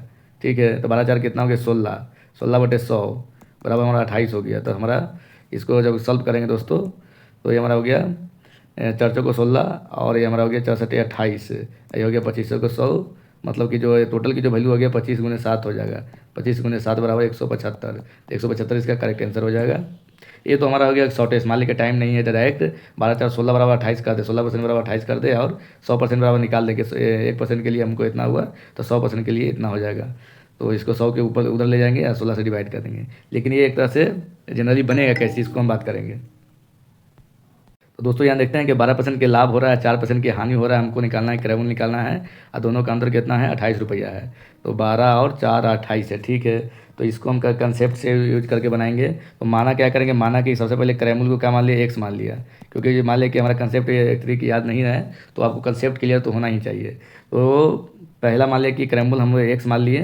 तो पहला कंडीशन में हमारा 12% की क्या हो रहा है, लाभ हो रहा है। तो इस कंडीशन में हमको जो विक्रय मूल्य कितना हो गया, तो विक्रय मूल्य होता है क्रय मूल्य इंटू 100 प्लस लाभ प्रतिशत बटे 100 होता है। तो इस कंडीशन में इसको मिल गया 112 x बटे 100 मिल गया पहला में लाभ अरे विक्रय मूल्य। ये विक्रय मूल्य फिर दूसरा कंडीशन में कितना मिल जाएगा, सेम विक्रय मूल्य को वो हानि पे बेचता है, -4% हानि पे बेचता है। तो ये कितना हो जाएगा, 96 x बटे 16 हो गया। तो ये हमारा विक्रय मूल्य हो गया 2 गो। इस विक्रय मूल्य में अंतर कितना है, तो देख सकते हैं कि इस विक्रय मूल्य में 28 का अंतर है। तो यही क्या करेंगे, विक्रय मूल्य में अंतर करके घटा देंगे। तो 112 x माइनस 100 माइनस 96 x बटे 100 बराबर कितना हो गया, 28 हो गया। फाइनली कितना हो गया, जब घटाएंगे इसको 112 में 96 तो ये कितना मिलेगा आपको, 28 ही मिलेगा। 10 में से तो 12 में से 6 तो कितना हो गया, ये हमारा कितना हो गया, 96 था ना, सॉरी, हाँ ये हमारा 96 था। अब हमारा ये 12 में से 6 तो 6 16 मिल जाएगा ये, सॉरी। तो ये हमारा जो थी 12 में 6 तो 6 और 10 में 9 तो 1 16 x बटे 100 बराबर कितना हो गया, ये हमारा 28 हो गया। तो जब इसको हम वहाँ पर क्या देखे थे, 12 और 4 जोड़ के डायरेक्ट 16 किए थे बराबर 28 किए थे। यही हमारा लास्ट वो जो बताए थे ट्रिक, यहाँ डायरेक्ट फिट होता है, मतलब इतना सारा कैलकुलेशन बचा देता है। तो ये हमारा फुल कंसेप्ट था। नेक्स्ट देखते हैं दोस्तों। नेक्स्ट हमारा जो क्वेश्चन है कि बोलता है कि 17 गेंदों को 720 में बेचने पर 5 गेंदों के क्रय मूल्य के बराबर हानि होती है, तो एक गेंद का क्रय मूल्य क्या होगा। ठीक है, तो दोस्तों यहाँ हमें क्या निकालना है, एक गेंद का क्रय मूल्य निकालना है। तो जो बोलेगा वही मान लेंगे। तो माना यहाँ क्या मान लेंगे, मान लिया कि एक गेंद का हमको क्रय मूल्य जो है, एक गेंद का हम क्रय मूल्य कितना मान लिए, एक्स मान लिए। ठीक है, एक्स मान लिए क्रय मूल्य। तो यहाँ पर क्या है कि 17 गेंद के बात हो रहा है, तो 17 गेंद का जो हमारा क्रय मूल्य कितना हो जाएगा, 17 गेंद का हमको क्रय मूल्य कितना हो जाएगा, 17 x हो जाएगा। ये हमारा 17 x हो गया। हानि की बात करते हैं तो हानि कितना है, हानि 5 गेंदों के क्रय मूल्य के बराबर है। तो ये हो जाएगा हानि 5x हो जाएगा। तो हमारा जो हानि बराबर फॉर्मूला होता है कि हानि जब हुआ है मतलब क्रय मूल्य ज़्यादा होगा, तो क्रय मूल्य ज़्यादा होगा मतलब 17x माइनस कितना हो जाएगा, 720 हो जाएगा। ठीक है, क्योंकि क्रय मूल्य माइनस विक्रय मूल्य। तो इसको क्या करेंगे, 720 की इधर लेके आएंगे, 720 इधर आ गया, 5x को उधर लेके जाएंगे, तो ये हो जाएगा 17x माइनस 5x बराबर हो जाएगा 12x। 12x मतलब कि x की जो वैल्यू मिल जाएगा 12 छक 72 मतलब 60, मतलब करेक्ट आंसर कितना हो जाएगा, सी हो जाएगा। एक हमारा गेंद की वैल्यू कितना हो जाएगा, 60 रुपया हो जाएगा। नेक्स्ट क्वेश्चन हमारा है कि बोलता है कि एक आदमी ने 1 रुपये में 3 संतरे खरीदे और 1 रुपये के बराबर रुपये में 2 संतरे खरीदे हैं, तो 20% लाभ कमाने के लिए उसने प्रत्येक दर्जन किस कीमत पर बेचा होगा। मतलब ये man bought orange at the rate of 3 orange and 1 rupees also at the rate of the 2 orange for the 1 rupees, what is the price for dozen should be sell them make the profit 20%। ठीक है, तो सबसे पहले क्या हम देखेंगे दोस्तों कि ये हमारा जो 1 रुपये में 3 संतरा खरीदता है। ठीक है, तो कहने का मतलब है कि यहाँ 2 केस है। 3 संतरा का जो दाम है, 3 संतरा का जो रेट है 1 रुपया है, तो मतलब 1 संतरा का रेट कितना हो जाएगा, 1/3 हो जाएगा। ठीक है, पहला कंडीशन में। दूसरा में क्या है कि 2 संतरे का रेट 1 रुपया यहाँ भी है, और लेकिन 1 संतरे का इस कंडीशन में रेट कितना हो जाएगा, 2 हो जाएगा। तो ये क्या है कि दोनों संतरों को मिलाकर वो किस हिसाब से बेचे कि उसे 20% के लाभ होना चाहिए। तो हमें क्या निकालना है, 1 दर्जन का नाम निकालना है ताकि वो 20% की उसको लाभ हो। तो दोस्तों यहाँ पर दोनों कंडीशन को क्या करते हैं, मर्ज कर देते हैं। दोनों जो संतरा है, एक एक संतरा है, एक एक संतरा का जो प्राइस है उसको मर्ज करेंगे। तो 1 + 1 मतलब 2 संतरा का जो कीमत कितना हो जाएगा, 1 + 1 मतलब 2 संतरा का जो एक तरह से प्राइस हो जाएगा इसका 1/3 + 1/2। इसका जब एलसीएम लेंगे तो कितना हो जाएगा, 6 एलसीएम ले लेंगे तो ये हो जाएगा 2 हो जाएगा, ये 3 हो जाएगा। मतलब यहाँ पर हमारा 2 संतरा का जो प्राइस है हमारा हो जाएगा 5/6 हो जाएगा। इसलिए एक संतरा का प्राइस यहाँ लिखेंगे। तो यहाँ देख सकते हैं कि एक संतरा के प्राइस कितना हो जाएगा, 5/6 डिवाइडेड बाई 1/2। तो ये हो जाएगा 5/12 हो जाएगा एक संतरा के प्राइस। ठीक है। अब इसमें हमें क्या है कि एक संतरा का कैरेमल इतना मिल गया कम्बिनेशन वाला। अब हमें क्या है कि 20% लाभ कमाना है। तो इस कंडीशन में हमको विक्रमूल कितना हो जाएगा, तो विक्रमूल वाला क्या होता है, कैरेमल इंटू 100 + लाभ 25/100। तो कैरेमल हम यहाँ लिखेंगे 5/12 हो गया इंटू 100 + 20% का लाभ हो रहा है बटे 100। तो ये कितना हो गया हमारा 5/12 इंटू ये 100 + 20 120 हो गया डिवाइडेड बाई 100। तो ये हमारा 20 और 10 हो गया, ये हमारा 10 0 जो कट गया। तो कुल मिला के हमारा जो मिलने वाला है 5 दूनी 10 मतलब 1/2 रुपीज़ हो गया। तो ये जो हमारा हो गया 1 संतरा का जो विक्रमूल हो गया 1/2 हो गया। इसीलिए हम कितना लिखेंगे, हमको यहाँ पर लिखना है टोटल कितना संतरा है, 12 संतरा मतलब 1 दर्जन संतरा की वैल्यू निकालना है। तो यहाँ पर एक संतरा का वैल्यू ये हो गया, इसलिए 12 संतरा का। तो 1/2 × 12 बराबर कितना हो जाएगा, 2 × 100 मतलब 6 हो जाएगा। तो देखेंगे हमारा करेक्ट आंसर कौन सा है। तो यहाँ देख सकते हैं D is the correct answer. अब नेक्स्ट क्वेश्चन हमारा क्या है दोस्तों कि हमारा 10%, 15%, 20% की क्रमिक छूटों के मूल्य के एकल बटा ज्ञात करना है। एकल बटा हमारा find the single equivalent discount of successive discounts of 10%, 50% and 20%। तो इसको निकालने के 2 तरीके हैं। तो दोस्तों ये जो क्वेश्चन है जो काफ़ी बार पूछा गया है और ऐसा जो इक्विवेलेंट बट्टा निकालने वाले सभी एग्जाम में पूछे जाते हैं। डीआरडीओ में पूछा गया था पिछला बार सेप्टेम्बर 10 में। तो यहाँ पर इसको निकालने के लिए 2 तरीके होते हैं। पहला तरीका की बात करेंगे तो होता है x + y - x × y/100 ये होता है। क्योंकि यहाँ 3 दिया है तो 2 को जब निकाल लेंगे यूज करके तो फिर तीसरा इसी के फॉर्मूला में अप्लाई करेंगे। तो इसको पर हम पहले बनाते हैं, इस पर देखते हैं कि हमारा कैसा होगा। तो सबसे पहले 10 और 15 का यूज करेंगे। 10 + 15 - 10 × 15 बटे क्या हो जाएगा, 100 हो जाएगा। तो जब इसको कैलकुलेशन करेंगे तो कितना हो जाएगा, ये हमें 25 मिल जाएगा। माइनस में हमारा क्या हो जाएगा, 0 से 0 कट जाएगा तो ये हो जाएगा 1.5। जब इसको करेंगे तो ये हो जाएगा 5 हो जाएगा और 4 में से 1 तो 3 मतलब 23.5 मिल गया पहला से। ठीक है। फिर इसको यूज करके सेकंड वाला के साथ लगाएंगे सेम फार्मूला पर। तो कितना हो जाएगा 13.5 प्लस कितना हो जाएगा 20। ये हमारा प्लस 20 हो गया माइनस सेम लगाएंगे x × y मतलब 23.5 × 20 डिवाइडेड बाई 100। तो ये कितना हो जाएगा, ये दोनों को जोड़ेंगे तो ये 5 हो जाएगा और 23 और 20 43 हो जाएगा 0.5 माइनस 0 से 0 ये कट गया। ये दोनों को गुना करेंगे तो हो जाएगा 5 1 दूनी 46 1 47 और नीचे में 0 है, एक पॉइंट है मतलब 4.4 हो जाएगा। तो जब इसको सब्ट्रैक्ट करेंगे तो हमारा मिल जाएगा 38.8 मिल जाएगा। क्योंकि 15 में से 7 8 और हमारा 12 में 4 तो 8 हमारा इतना मिल गया। तो ये हमारा हो गया 38.8 मतलब B is the correct answer. Second formula और भी इसको यूज करने का होता है। तो सेकंड क्या है कि डायरेक्ट बट्टा निकाल सकते हैं 2 स्टेप में, एक ही स्टेप में, लेकिन उसमें कैलकुलेशन थोड़ा सा करना पड़ेगा। 100 इंटू हो गया क्या, 100 माइनस पहले करेंगे इंटू में 100 into 100 - x by 100 into 100 - y divided by 100 into 100 - z divided by 100। ये हमारा फार्मूला होता है जिसमें अगर डायरेक्ट पुट करते हैं तो प्रतिशत निकल जाएगा। 100 लिखेंगे इंटू 100 माइनस पहला कितना है 10 है तो 10 को लिखेंगे। दूसरा हमारा कितना है 10 के बाद 15 है 20 है। तो इस पर जब पुट करेंगे x की जगह पर 10 रखेंगे, y की जगह पर 20 रखेंगे, फिर यहाँ 15 रखेंगे यहाँ और फिर यहाँ 20 रखेंगे तो डायरेक्ट आपको मिल जाएगा, ये वाला वैल्यू मिल जाएगा। तो ये हमारा बटन निकालने का फॉर्मूला था। नेक्स्ट हमारा जो क्वेश्चन है दोस्तों यहाँ देख सकते हैं कि एक दुकानदार वस्तुओं पर उसके क्रय मूल्य से 20% अधिक मूल्य अंकित करता है। अंकित मूल्य से भी पिछला बार क्वेश्चन था सेप्टेम्बर 10 में, तो इस बार भी रहने वाला है। उसके बाद बोलता है कि उसके बाद वो उस पर छूट भी देता है कितना, और इसको पता नहीं है। उसके बाद 8% लाभ कमाता है तो दुकानदार द्वारा दी गई छूट ही हमें निकालना है। A shopkeeper marks a goods at 20% above the cost of price. He then they allowed to discount and earn the profit 8% and find the rate of discount given by the shopkeeper. तो दोस्तों यहाँ क्या है कि हमें discount निकालना है कि कितना % है। होगा। तो यहाँ पर सबसे पहले क्या करते हैं, क्योंकि एग्जैक्ट वैल्यू जब निकालना नहीं हो तो हम 100 के रूप में मानते हैं, जो आसान होता है। जब एग्जैक्ट वैल्यू को अगर पता करना हो रुपया में, या किसी अगर वैल्यू डायरेक्ट पता करना हो, तो वहाँ पर एक्स मानते हैं। नहीं नहीं तो अगर परसेंटेज में हो तो वहाँ पर हम 100 मान लेते हैं, इजीली बन जाता है। तो यहाँ पर सबसे पहले क्या करेंगे, क्रय मूल्य को हम 100 मान लिया, माना कि क्या है, क्रय मूल्य 100 मान लिया। तो अंकित मूल्य कितना है कि वस्तुओं के क्रय मूल्य से 20% अधिक अंकित कर रहा है, मतलब जो यहाँ प्राइस जो वैल्यू हो जाएगा अंकित मूल्य, तो हो जाएगा 120 रुपीज़, क्योंकि 100 का यहाँ लिखेंगे 100 का 100 प्लस 20/100, तो 100 कट गया, बराबर कितना आ जाएगा, 120 आ जाएगा। तो अंकित मूल्य 120 हो गया। ठीक है, फिर क्या करता है कि वो 8% लाभ कमाता है। तो लाभ किस पर कमाएगा हमारा, वो कमाएगा क्रय मूल्य पर।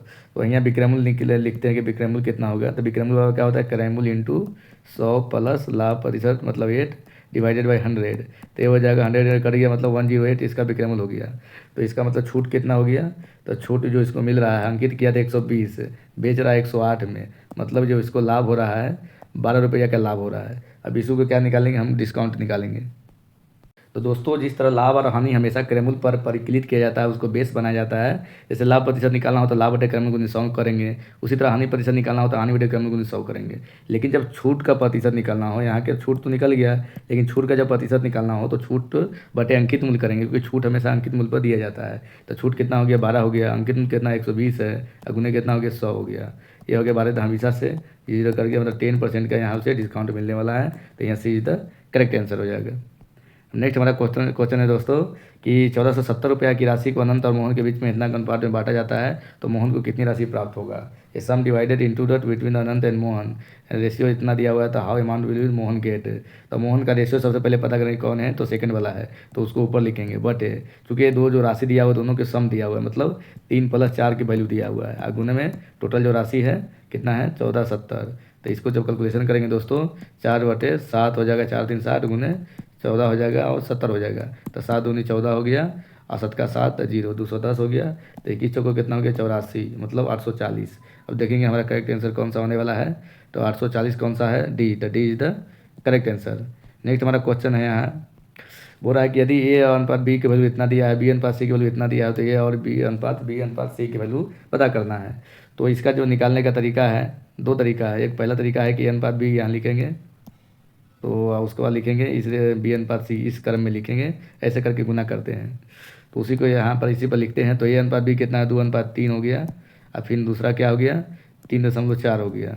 ठीक है, तो यहाँ लिख देंगे 4×3 = 12, ये दोनों को गुना करेंगे 4×3 = 12, और ये हो गया 3×3 = 9, और हो गया 3×2 = 6, ये हमारा हो गया 6:9 हो गया।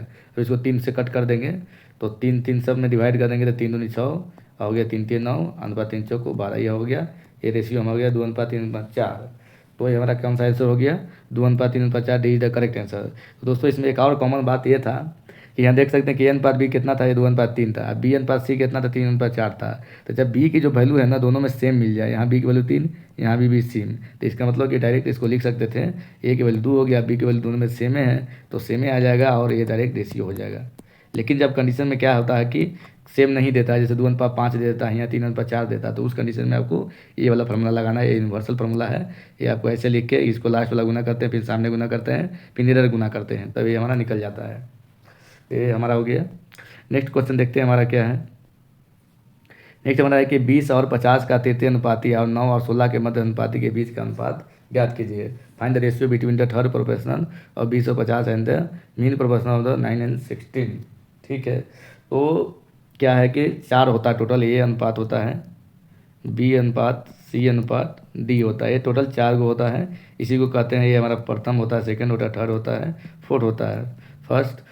तो जब जो बोले वो हमारा कैसे इसको लिखते हैं इसके बारे में देखेंगे। तो 20 और 50 का तृतीय अनुपात पूछ रहा है। ठीक है, तो हम क्या करेंगे दोस्तों, यहाँ पर यहाँ लिखेंगे, पहले 20 को लिखेंगे, फिर 50 को लिखेंगे, और फिर x लिखेंगे, क्योंकि हमको क्या निकालना है, तृतीय अनुपात निकालना है। तो ये हो गया 20 50 x, ये हमारा तृतीय अनुपात हो गया। अब इसको क्या है कि इसको रेशियो में लिखेंगे। तो इसको क्या करेंगे, हम यहाँ लिखेंगे 20 डिवाइडेड 50 लिखेंगे बराबर, ये दोनों का रेशियो हो गया। अब इसी में हमको 2 को रेशियो बनाना है, तो ये पहला ये दोनों के बीच बनाएंगे, फिर ये दोनों के बीच बनाएंगे, फिर हो जाएगा 50/x। तो यहाँ पर हमको जो x की जो वैल्यू मिल जाएगा, कितना मिल जाएगा, 50 × 50 / 20। तो ये हमारा 0 से 0 कट गया, ये हो गया 25 तो मतलब 125 मिल गया हमारा तृतीय अनुपात पहला कंडीशन में। दूसरा कंडीशन में क्या है दोस्तों कि जो बोल रहा है कि 9 और 16 के मध्य अनुपात निकालना है। ठीक है, तो मध्य अनुपात अब यहाँ मानेंगे कि 9 16 का जो मध्य अनुपात कितना है, x मान लिया। तो यहाँ मान ली कि y मान लेते हैं क्योंकि हमने x माना था। तो 9 हो गया, ये y हो गया और 16 हो गया। तो ये हमारा मध्य अनुपात हो गया। पहले क्या करें कि लिखना है, तब उसको लिखने के बाद उसको रेशियो में लिखना है। तो चूँकि मध्य अनुपात बोल रहा था तो यहाँ पर मिडिल में लिखे, तो इसको लिखेंगे 9/y, ये दोनों के बीच का पहले करेंगे बराबर, फिर यहाँ ये दोनों के बीच करेंगे y/16। तो ये हमारा क्या हो गया, y(x) बराबर हो जाएगा 9 गुने 16, मतलब जो अंडर वाई का जो हमारा वर्गमूल कितना हो जाएगा, √9 गुने 16, मतलब हो गया कुल मिला के 3 गुने 4 बराबर 12 हो गया। मतलब कि पहला का वैल्यू 125 हो गया, दूसरा का वैल्यू 12 हो गया। तो 125/12 हम देखेंगे कि कौन सा है। तो 125/12 is the correct answer. Next question हमारा है, क्या है देखते हैं। नेक्स्ट क्वेश्चन में बोल रहा है दोस्तों कि एक थैली में 2 रुपया, 5 रुपया, 10 रुपया के सिक्का इतना के अनुपात में है, जिसका कुल मूल्य कितना है, 1250 है। तो थैली में 5 रुपये के सिक्के की संख्या क्या होगी। ये बैक कॉइन कंटेन इतना का कॉइन है, इतना के रेशियो में टोटल वैल्यू हमको दिया हुआ है। How many the 5 coin are there in bag. तो ये जो क्वेश्चन है दोस्तों, इसी टाइप का क्वेश्चन सेप्टम 10 में आया था, सेम डिट्टो क्वेश्चन आया था इसी टाइप का। तो इसीलिए हम लोग जो एक तरह से मेमोरी बेस्ड सी क्वेश्चन है, भले डिजिट सेम नहीं है लेकिन क्वेश्चन का जो पैटर्न है ना सेम है। तो यहाँ पर देख सकते हैं कि क्या है कि सबसे पहले क्या है कि इसके अनुपातिक की जो वैल्यू x मान लेंगे, मतलब जो कॉइन की जो वैल्यू है 5x 7x 8x मान लेंगे। तो यहाँ पर क्या हो जाएगा 2 गुने 5x प्लस कितना हो जाएगा 5 गुने 7x प्लस 10 गुने 8x बराबर कितना हो जाएगा 1250 हो जाएगा। अब इसको जोड़ देंगे तो ये हो जाएगा 5 दूनी 10x प्लस ये हो जाएगा 7 5 35x प्लस 10 80x बराबर हो जाएगा 1250 हो जाएगा। ठीक है, इसको जब इसको ऐड करेंगे तो कितना आ जाएगा दोस्तों, ये हो गया 5 के 5, उसके बाद 1 3 4 8 12, इतना x बराबर हो गया 1250। तो ये हो जाए 10 मतलब कट गया, मतलब जो x की वैल्यू कितना मिल गया 10 मिल गया। तो ये हमारा 10 आ गया। मतलब जो हमारा 5 रुपये वाला सिक्का के वैल्यू कहाँ है, तो यहाँ पर मिडिल में है, तो वैल्यू यहाँ पर मिडिल में है तो 7 है। तो 10 7 70, मतलब C is the correct answer. Next हमारा क्वेश्चन है, यहाँ देख सकते हैं कि साझेदारी से क्वेश्चन है, जो अभी पूछा गया था पिछला बार। वो PQRS क्रमशः 35,000 45,000 55,000 निवेश करके एक साझेदारी में प्रवेश करते हैं, तो 40,500 के वार्षिक लाभ में संगत हिस्सा कितना होगा। तो यहाँ पर जितना जो वैल्यू इन्वेस्ट करता है, जितना राशि को इन्वेस्ट करता है, उसी का जो एक तरह से टाइम के साथ मल्टीप्लाई करने से उसका रेशियो आ जाता है, जो उसको लाभ होता है उसमें कितना हिस्सा मिलेगा वही रेशियो बताता है। जैसे क्या है कि यहाँ देख सकते हैं कि इतना इतना राशि निवेश करता है और उसके बाद वार्षिक पूछ रहा है, मतलब 1 साल के लिए पूछ रहा है। जैसे यहाँ पर पहला जो यहाँ लिखेंगे दोस्तों, पहला हो गया हमारा 35,000, तो 35,000 हो गया, 35 के लिख दिया गुने। अब मान लें कि 2 साल के लिए करता था, यहाँ 2 लिखते, लेकिन दोनों तीनों क्या 1 साल के लिए किया था, 1 लिखेंगे अनुपात। दूसरा क्या 45 के है गुने 1 हो गया फिर रेशियो हो गया। ये 55 के है, 55,000 है, तो 55 क्रॉस 1, तीनों क्या 1 1 ईयर के लिए किया। अगर ये 3 साल के लिए करते हैं तो इसका 3 लिखते हैं, यहाँ 2 साल के लिए यहाँ 2 लिखते हैं लिखे, लेकिन तीनों 1 साल के लिए किया है तो 1 लिखेंगे। तो ये हमारा क्या है, राशि टोटल इन्वेस्टमेंट होता है और उसको मल्टीप्लाई करते हैं टाइम से। तो इसको रेशियो निकालेंगे तो क्या के समय तो कट गया और के कट गया, तो हमारा बच गया क्या, तो 5 से कट कर देंगे तो 5 7 35, ये हो गया 5 9 45, ये 5 11 ये 11, मतलब 7:9:11 हो गया। अब हमें क्या है कि सभी के लाभ की वैल्यू ज्ञात करना है। तो पहला के निकालेंगे तो 7 बटे सबके जोड़ देंगे, तो 7 प्लस 9 प्लस 11 मल्टीप्लाइड बाई 40,500। तो ये कुल मिला के कितना हो गया 60 गुने 40,500 डिवाइडेड में कितना हो जाएगा 9 7 16 और 27 हो जाएगा। ठीक है, तो ये हमारा 27 हो गया। अब इसको काटेंगे, ये हमारा 7 है तो 9 से काटेंगे, 9 3 27 और 9 चौको 36, 36 से 4 9 बचे 45, ये हो गया 3 15 3 45। तो 45 में 15 7 75 से मैंने 10 5 पहले हमारा हो गया, दोनों में 10 5 सभी में है। अब इसी तरह हम इसको अब कैलकुलेशन करेंगे। बिल निकालने के लिए क्या करेंगे, तो बिल निकालने के लिए दोस्तों क्या करना पड़ेगा, 9 बटे से लिखेंगे उतना। तो बिल निकालने के यहाँ पर करना होगा 9 बटे 27 क्रॉस 40,500, तो इस तरह आपको आंसर आ जाएगा। उसी तरह सी निकालने के 11 बटे 27 करेंगे तो हो जाएगा। नेक्स्ट हमारा क्वेश्चन दोस्तों है, ए और बी मिलकर एक कार्य को 6 दिनों में पूरा कर सकते हैं, जबकि ए अकेले उसी कार्य को 9 दिनों में पूरा कर सकता है। तो बी अकेले उसी कार्य को करने में कितना दिन लेगा। ठीक है, तो यहाँ पे ए और बी दोनों मिलकर 6 दिन लगा रहा है, ए अकेले उसी कार्य को 9 दिन में कर रहा है। तो बी अगर निकालना होगा कितना करेगा, तो ए गुने बी बटे ए माइनस बी कर देंगे, कुछ नहीं। तो मतलब यहाँ कितना हो जाएगा, दोनों गुना करेंगे, 9 गुने 6 बटे डिवाइडेड में 9 - 6, तो हो जाएगा 9 चौको 54 डिवाइडेड बाई 3, तो 18 दिए 54 हो गया। ये हमारा फर्स्ट मेथड हो गया निकालने का। तो ये हमारा 18 इज द करेक्ट आंसर। या सेकंड में क्या करते हैं कि हम एलसीएम मेथड से चलते हैं। एलसीएम मेथड ज़्यादा आसान होता है, क्योंकि जब नंबर बड़ा होगा तो गुना करने में दिक्कत होगा। तो यहाँ डायरेक्ट 9 छः के एलसीएम कितना ले लेंगे, तो 9 छः के एलसीएम हमारा हो जाएगा जाके, तो ये मान लें कि 36 ले लेते हैं, तो बी निकालना है ना, तो यहाँ 36 कर दिए। फर्स्ट मेथड ये हो गया। सेकंड मेथड एलसीएम मेथड, तो 9 छः का एलसीएम 36 हो गया एलसीएम मेथड से, ये हमारा एलसीएम हो गया। ठीक है, उसके बाद 6 से डिवाइड करेंगे 36 में, तो 66 36 माइनस 9 चौको 36 बराबर हो जाएगा 36 डिवाइडेड बाई 2 बराबर हो गया 18। इससे भी आ गया। तो ये हमारा 2 तरीके हैं निकालने का। यहाँ क्या किया, 36 को एलसीएम लिए, तो 36 डिवाइडेड बाई 6 किए, तो ये हमको 6 मिल गया। उसके बाद सेकंड में किए 36 डिवाइडेड बाई 9, तो यहाँ क्या मिल गया, 4 मिल गया। तो ये दोनों की जो घटा दिए निकल गया हमारा। अब नेक्स्ट क्वेश्चन हमारा दोस्तों देखते हैं। बोल रहा कि एक आदमी है और एक लड़का एक साथ कार्य को करते हुए किसी को कार्य को 24 दिन में समाप्त कर सकता है, लेकिन अंतिम 6 दिन में आदमी अकेले कार्य करता है, तो कार्य को 26 दिन में समाप्त हो सकता है। तो लड़का अकेले कार्य को करते हुए इस कार्य को कितने दिन में पूरा कर सकता है। तो ये हमारा क्वेश्चन है। तो एक आदमी है, एक लड़का एक साथ को जब काम करता है, एक साथ कार्य करते हुए किसी कार्य को 24 दिन में समाप्त कर देता है, लेकिन अगर मान लिया कि यहाँ पर क्या कंडीशन है कि यदि अंतिम 6 दिन में आदमी अकेले काम करता है, मतलब लड़का जो है जो 6 दिन पहले ही चला जाता है, तो उस कार्य को 26 दिन में समाप्त हो सकता है। तो लड़का अकेले कार्य करते हुए कितने दिन में कर पाएगा, ये हमें पूछ रहा है। तो यहाँ पर दोस्तों सिंपल एक इक्वेशन लिखेंगे कि जो 6 दिन में पहले कौन चला गया, लड़का चला गया, लेकिन टोटल जो काम 26 दिन में समाप्त हो रहा है, मतलब 20 दिन तक दोनों मिलकर काम किया है।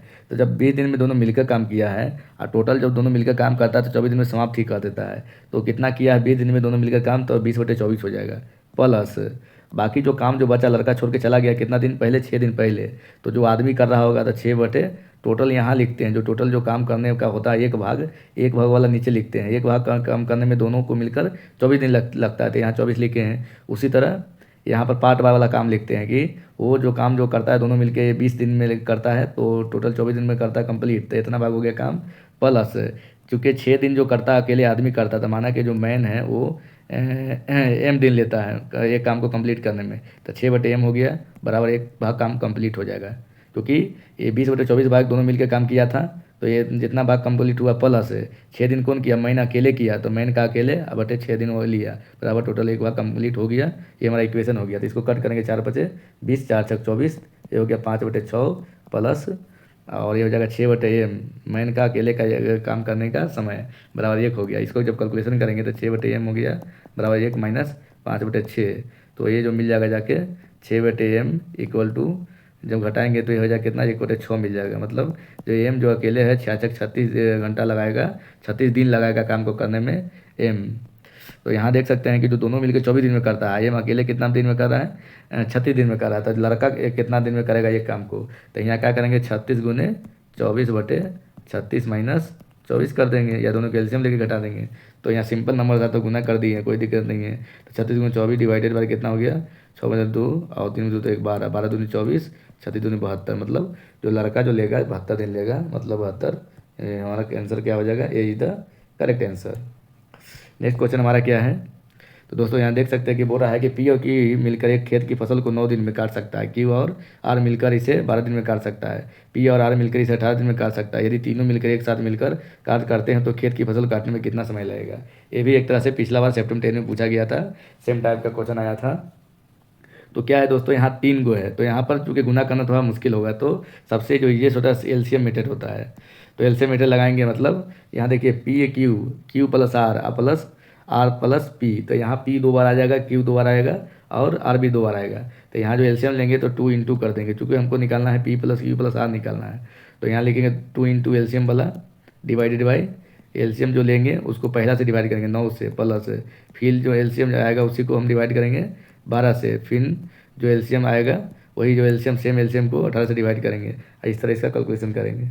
तो दोस्तों यहाँ क्या करते हैं, यहाँ पर 9 और 12 और 18 का एलसीएम कितना हो जाएगा, 36 हो जाएगा। तो यहाँ 36 एलसीएम ले लिए, क्योंकि पी क्या है कि पी प्लस क्यू करेंगे, ठीक है, फिर क्यू प्लस आर करेंगे, फिर पी प्लस आर करेंगे। तो यहाँ पर क्या हो जाएगा 2 × P plus Q plus R मिल जाएगा, इसलिए यहाँ क्या है 2 लगा दिए। तो यहाँ 2 हो गया डिवाइडेड बाई 36 डिवाइडेड बाई हो जाएगा कितना 9 प्लस 36 डिवाइडेड बाई ये हमारा 12 हो जाएगा, प्लस 36 डिवाइडेड बाई ये हमारा 18 हो जाएगा।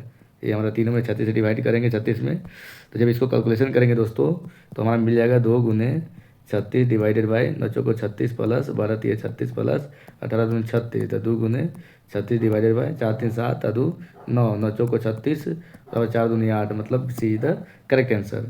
नेक्स्ट क्वेश्चन हमारा क्या है, तो नेक्स्ट हमारा क्या है, एक कंटेनर में 2 छिद्र है, ठीक है। प्रथम छिद्र कंटेनर को 15 मिनट में, दूसरा छिद्र कंटेनर को 10 मिनट में खाली कर देता है। यदि कंटेनर से जल का रिसाव एक स्थिर दर से हो रहा हो तो दोनों छिद्रों को एक साथ खोल देने पर कंटेनर कितने मिनट में खाली हो जाएगा। तो ये सिंपल क्वेश्चन है, कुछ नहीं, चूँकि क्या है दोनों खाली करने वाला ही है इसलिए ऐड ही होगा। तो यहाँ सिंपल या तो लगा देते हैं 10 गुने 15 डिवाइडेड बाई 10 प्लस 15, या दोनों के एलसीएम ले लेंगे। 10 और 15 का एलसीएम कितना जाएगा, 30 हो जाएगा। 30 से डिवाइड करेंगे 15 से डिवाइड करेंगे 30 में, 15 दूनी 30 और 10 तिया 30, मतलब 30/5 बराबर हो गया 6। 6 ही द करेक्ट आंसर। अब इसको भी सेम, इसको भी हल कर देंगे तो हमारा सेम आंसर मिल जाएगा। ये गुना वाला मेथड हो गया, तो हो गया 10 गुने 15 डिवाइडेड बाई 25, ठीक है। 25 पंती 15 और 5 दूनी 10 3 दूनी 14, दोनों में क्या आ गया 6 आ गया। तो हमारा जो करेक्ट आंसर क्या होने वाला है, ये हमारा ए द करेक्ट आंसर। नेक्स्ट हमारा क्वेश्चन है दोस्तों, ए और बी एक खाली टंकी को क्रमशः 42 मिनट और 56 मिनट में पुनः भर सकते हैं, ठीक है। पाइप सी अकेले पूरी भरी हुई टंकी को 84 मिनट में खाली कर सकता है। यदि तीनों पाइप को एक साथ 8 मिनट के लिए खोला जाता है और फिर पाइप सी को बंद कर दिया जाता है, तो पाइप ए और बी एक साथ मिलकर टंकी के शेष भाग को कितने घंटे मिनट में भरेंगे। तो दोस्तों यहाँ देख सकते हैं कि ए और बी है जो अकेले अकेले भरता है इतना मिनट में, और सी अकेले 84 मिनट में खाली कर देता है। तीनों पाइप को क्या है कि एक साथ 8 मिनट के लिए खोला जाता है, ठीक है। तो यहाँ लिखेंगे सबसे पहले भरने वाले कौन कौन है, तो 8 मिनट में ए कितना भरेगा, तो 8/42 भाग भर देगा, प्लस फिर इसी 8 मिनट में 56 भाग कौन भरेगा, 8/56 भाग बी भरेगा, माइनस ये हमारा क्या हो गया। तीसरा कंडीशन में हमारा क्या है कि 8 मिनट जो चालू रहा था उसमें जो सी नल है खाली करेगा, इसलिए माइनस लिखेंगे, बटे 84 इतना भाग खाली करेगा। तो कुल मिला के 8 मिनट में इतना भाग भरा होगा, क्योंकि ये दोनों तो भर रहा है लेकिन ये खाली कर रहा है। फिर क्या कहे कि सी को बंद कर दिया, ये यहाँ पे बंद कर दिया जाता है, ठीक है। बाकी क्या है कि बाकी ए और बी को एक साथ टंकी के शेष भाग को कितने समय में भरेंगे, तो माने कि शेष भाग को x घंटे में भरेंगे, x मिनट में भरेंगे, तो यहाँ x मिनट और ही चलेगा, x मिनट और ही चलेगा, प्लस हो गया बराबर कितना, एक भाग भर जाएगा, क्योंकि फाइनली क्या है भरने वाला ही है। अब इसी को क्या करेंगे, कैलकुलेशन करेंगे। तो दोस्तों क्या करेंगे, इसको हम अब इसको सिंप्लीफाई करते हैं, तो ये हमारा कितना हो जाएगा, 20 चौको 80, 21 चौको 84, ठीक है। ये हमारा हो गया जाके 8 प्लस एक्स डिवाइडेड बाई कितना हो गया 42, plus 8 plus x divided by 56 बराबर हो जाएगा 1 माइनस 20/21, ठीक है। माइनस है तो इधर प्लस हो जाएगा। तो ये हमारा जो होने वाला है कितना हो जाएगा, जब इसको ऐड करेंगे तो हमारा मिल जाएगा 1 2 2 4 41 बटे हमारा 21 मिल जाएगा। अब इसको 8 प्लस 1 दोनों में क्या एक तरह से कॉमन है, तो ये दोनों को कॉमन ले लेंगे, साथ ही साथ नीचे भी कॉमन हो जाएगा, 7 कॉमन तो हो ही जाएगा, 14 कॉमन हो जाएगा, 14 42 14 को 56, तो कॉमन ले लिए 8 प्लस 1 बटे 14 कॉमन ले लिए, ठीक। तो 1 बटे कितना बच गया, 14 तिया 42 प्लस ये हो जाएगा 14 चौको 56 बराबर हो गया 41/21, ठीक है। इसको जब कैलकुलेशन करेंगे तो आपको मिल जाएगा आंसर। यहाँ पर क्या करेंगे, 7 21 हो गया और 7 दूनी 14 हो गया, ठीक है। अब क्या करेंगे, इसको हम 8 प्लस हमारा हो गया x हो गया इधर बटे में हो गया 7 दूनी 14, ये हमारा पर 2 नीचे आ गया, यहाँ पे एलसीएम ले लिए 12, एलसीएम ले लिए 3 चौको 12 चढ़ती है 12 बराबर हो गया 41/3 हो गया। अभी हमारा कितना हो गया जाके 8 plus x divided by 2 into में हो गया 4 3 7 डिवाइडेड बाई 12 बराबर 41/3। अब इसको कैलकुलेशन करेंगे तो इसका एक तरह से फाइनल आंसर कितना हो जाएगा, 18.2/7 हो जाएगा। नेक्स्ट क्वेश्चन हमारा क्या है, तो यहाँ पर देख सकते हैं नेक्स्ट क्वेश्चन हमारा ये है। तो यहाँ पर हमें क्या है कि धनराशि 10 वर्ष बाद साधारण ब्याज इतना दिया हुआ है, लेकिन कंडीशन ये इसमें आ गया कि यदि 5 वर्ष बाद मूलधन को 3 गुना बढ़ा दिया जाता है तो 10 वर्ष बाद कुल धनराशि कितना होगा। जब सिंपल से रखा था तो 600 हो रहा था, लेकिन जब बढ़ा दिया जाता है तो कितना हो जाएगा। तो सिंपल जो साधारण ब्याज से सिंपल इंटरेस्ट का जो फॉर्मूला होता है क्या होता है, P गुने R गुने T बाई डिवाइडेड बाई क्या होता है 100 होता है, बराबर कितना दिया हुआ है 600 दिया हुआ है, टाइम कितना है 10 वर्ष, तो यहाँ पुट डाउन कर देंगे तो P गुने कितना हो गया R गुने T बराबर 10 डिवाइडेड बाई 100 बराबर हो गया 600। तो कहने का मतलब क्या हो गया, ये 0 से 0 कट गया, तो यहाँ पर PR की वैल्यू कितना मिल गया 6000 मिल गया। ये हमारा पहला कंडीशन हो गया, PR की वैल्यू 6000 मिल गया, कंडीशन 1। यहाँ पर क्या है कि 5 वर्ष बाद मूलधन को 3 गुना किया जाता है, तो पहले 5 ब्रश तो तिगुना नहीं किया जाता है, तो पहले 5 ब्रश के लिए लिखेंगे पी गुने आर गुने टी, मतलब 5 डिवाइडेड बाई 100 प्लस पी गुने आर गुने, यहाँ 3 गुना करेंगे मूलधन को, क्योंकि मूलधन को 3 गुना किया जाता है, गुने 5/100। जब इसको ऐड करेंगे तो कितना हो जाएगा, ये हो जाएगा 5, ये हो जाएगा 15, 15 5 20, तो ये हो जाएगा 20 PR/100। अब यहाँ PR की वैल्यू 6000 है, तो यहाँ रख देंगे 20 गुने PR की वैल्यू कितना हो गया 6000 डिवाइडेड बाय हो गया 100, 100 से 2 कट जाएगा तो 6 दूनी 12, यह हो गया 1200। से is the correct answer. Next हमारा जो क्वेश्चन है दोस्तों, यहाँ जो बोल रहा है कि एक व्यक्ति है जो 12% साधारण ब्याज की दर से अर्जित करने हेतु 500 रुपये की राशि को 5 वर्ष के लिए अपने बैंक खाते में जमा करता है, तो 5 वर्ष बाद उसे मिलने वाले मिश्रधन कितना होगा। तो यहाँ पर मिश्रधन की डायरेक्ट फॉर्मूला क्या होता है, ए बराबर क्या होता है, अमाउंट बराबर ए बराबर पी इंटू 1 प्लस आर गुने टी डिवाइडेड बाई 100, ये डायरेक्ट फॉर्मूला होता है। इस पर जब हम पुट करेंगे तो डायरेक्ट हमें मिल जाएगा, मिश्रधन मिल जाएगा। तो हमारा पी कितना है 5000 है, और बाकी पी हमारा आर गुने टी 12 गुने 5 है। ठीक है, इस पर रखते हैं तो ए बराबर कितना हो जाएगा, पी मैंने 5000 इंटू 1 प्लस ये हमारा 5 गुने 1 हो गया 12 डिवाइडेड बाई 100, ये हमारा डायरेक्ट फॉर्मूला हो गया। इसी को रखेंगे। अब हमारा क्या हो गया ये, तो इसको हो जाएगा 20/100। ठीक है, 4×5 ये हो गया, चढ़ती है 12, तो 5000 क्रॉस एलसीएम जब लेंगे तो हमें कितना हो जाएगा 5 3 8 डिवाइडेड बाई 5, मतलब 1000, मतलब ये हो गया 8000। तो ये हमारा C B is the correct answer. Next question हमारा दोस्तों, यहाँ देख सकते हैं कि 1000 रुपया की धनराशि पर 10% वार्षिक ब्याज की दर से 1.5 वर्ष के ब्याज की गणना करें, जबकि ब्याज की गणना अर्धवार्षिक चक्रवृद्धि आधार पर की जाती है। तो यहाँ पर देख सकते हैं कि ये 3 कंडीशन होती है। एक तो अर्धवार्षिक होती है, मतलब अर्धवार्षिक मतलब 12/2 बराबर महीना में, साल में 2 बार, 6 महीना पर 2 बार हो गया। अर्धवार्षिक मतलब साल में 2 बार। एक होता 3 माही, मतलब 12/3, मतलब 64 महीना पर। एक होता है कि 3 माही हो गया, मतलब हमारा क्या हो गया, साल में 3 बार, मतलब 64 महीना पर होगा। जितना कहेगा उसमें क्या करते हैं 12 में डिवाइड करते हैं, चौथा माही होगा तब 12/4 बराबर 3, मतलब क्या हो गया, साल में 4 बार करता है 3 3 महीना पर ऐसे। तो इस कंडीशन में जब ऐसा रहा अर्धवार्षिक रहता है, तो चूंकि 2 साल भर में क्या कर रहा है, साल में 2 बार क्या कर रहा है, परिकलित कर रहा है, तो समय में क्या करते हैं 2 से गुना करते हैं और दर में 2 से भाग करते हैं। लेकिन इस कंडीशन में क्या हो गया, ये साल में 3 बार कर रहा है, तो इसमें समय में 3 से गुना करेंगे और दर में 3 से भागा देंगे। तो यहाँ चूँकि 6 माही है, तो यहाँ हमको जो आर मिल जाएगा ये 10 बाई क्या हो जाएगा 2 हो जाएगा, और 5% मिल जाएगा। ठीक है, यहाँ जो टाइम मिल जाएगा 2 से गुना करेंगे क्योंकि 6 माही है, तो यह 1.5 × 2। ठीक है, तो ये हमारा कितना हो जाएगा मिलकर 3 पर, हमारा टाइम हो गया 3 ईयर हो गया।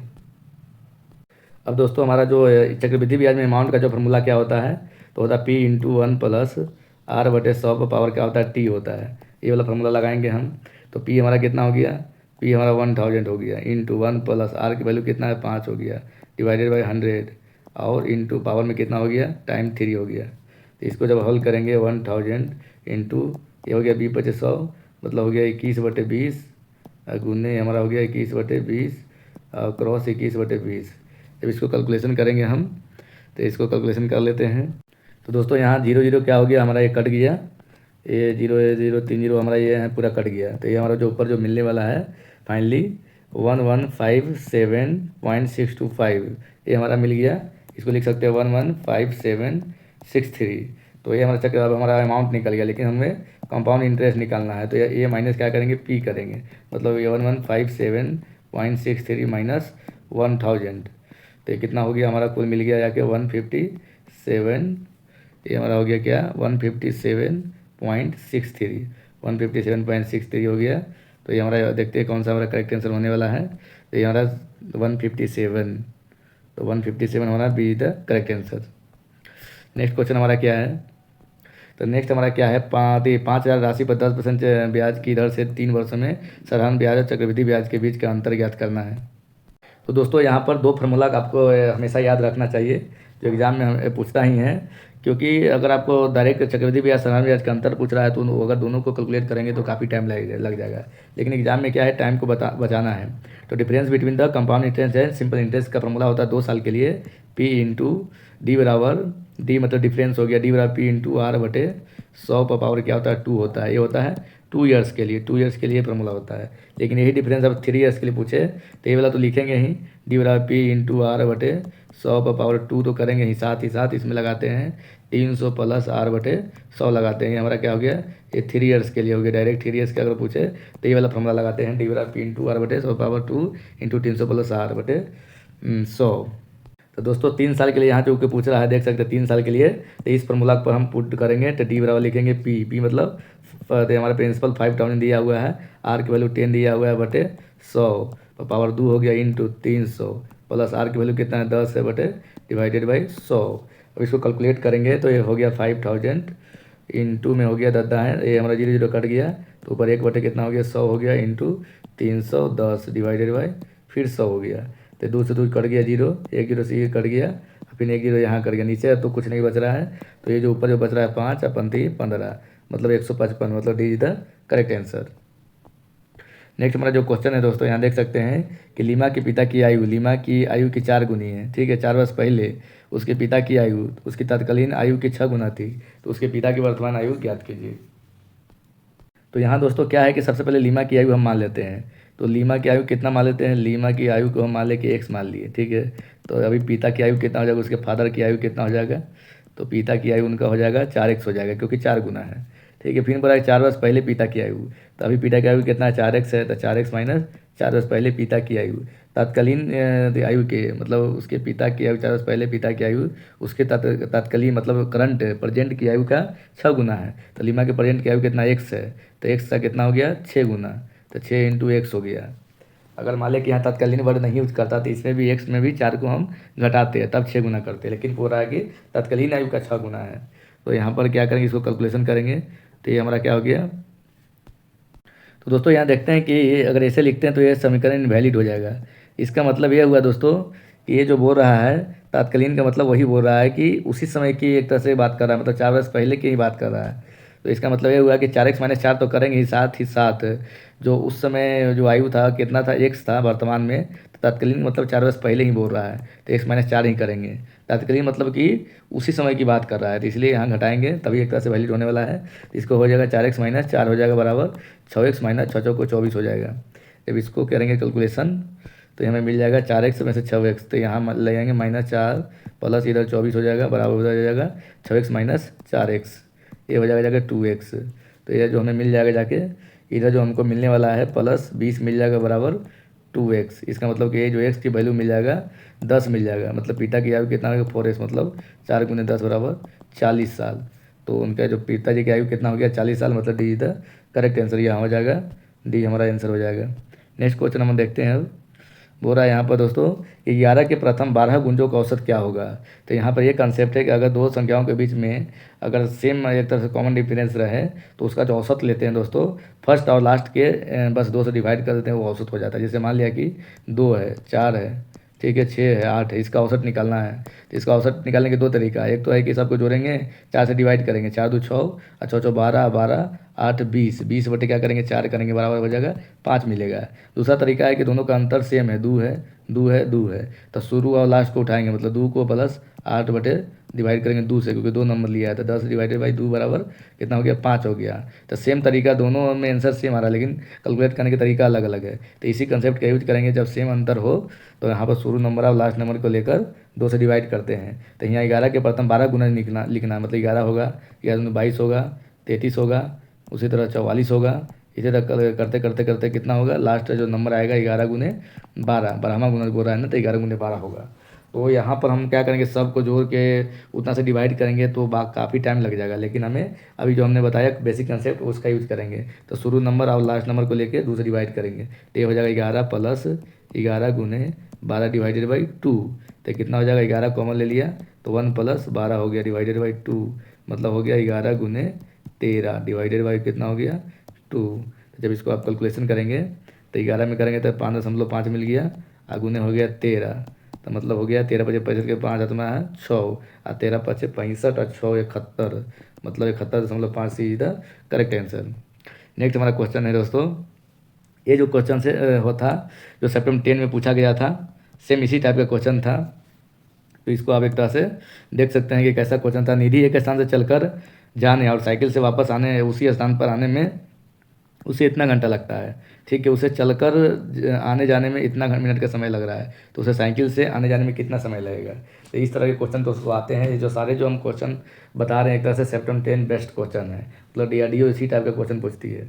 तो यहाँ पर देख सकते हैं दोस्तों कि जो पहला जो कंडीशन दिया हुआ है कि चल कर जाने और साइकिल से वापस आने में, तो पहला यहाँ लिखेंगे कि पैदल को P से लिख लेते हैं और साइकिल को C से लिख लेते हैं। तो P + C जाने में उसको कितना लग रहा है 3 × 45 डिवाइडेड बाई क्या हो गया 60, आवर्स में चेंज करते हैं 15 × 3 = 45, 15 × 4 = 60, तो हो गया 4 × 3 = 12, 3 15, 15 डिवाइडेड बाई कितना हो गया 4 हो गया। पहला भी हो गया P + C। दूसरा में क्या है, उसे चल कर जाने मैंने पैदल जाने और आने में इतना घंटा लगता है, मतलब P + P दोनों में P लगता है। तो 4 × 20 ये हो गया 60 ने 20 दिया 60, ये हो गया 4 × 3 = 12 ये 3 हो गया। तो यहाँ हम क्या करेंगे, तो यहाँ पर दोस्तों लिखेंगे 2P, मतलब 2P बराबर कितना हो गया 13/3 हो गया। 4 × 3 = 12, 13/3 हो गया। इसमें मतलब P बराबर कितना हो जाएगा, तो 13/3/2 हो जाएगा, मतलब 13/6 टाइम लगेगा। उसे क्या होगा एक तरह से। तो दोस्तों हमारा जो पहला इक्वेशन P + C की वैल्यू 13/4 है, यहाँ ओनली P की वैल्यू कितना 13/6 है, तो इसको हम घटा देंगे तो हमको मिल जाएगा C। तो अब यहाँ लिखेंगे C बराबर निकालने की तरीका कैसे निकालेंगे, तो C निकालना है हमको। तो C बराबर कितना हो जाएगा P + C - P।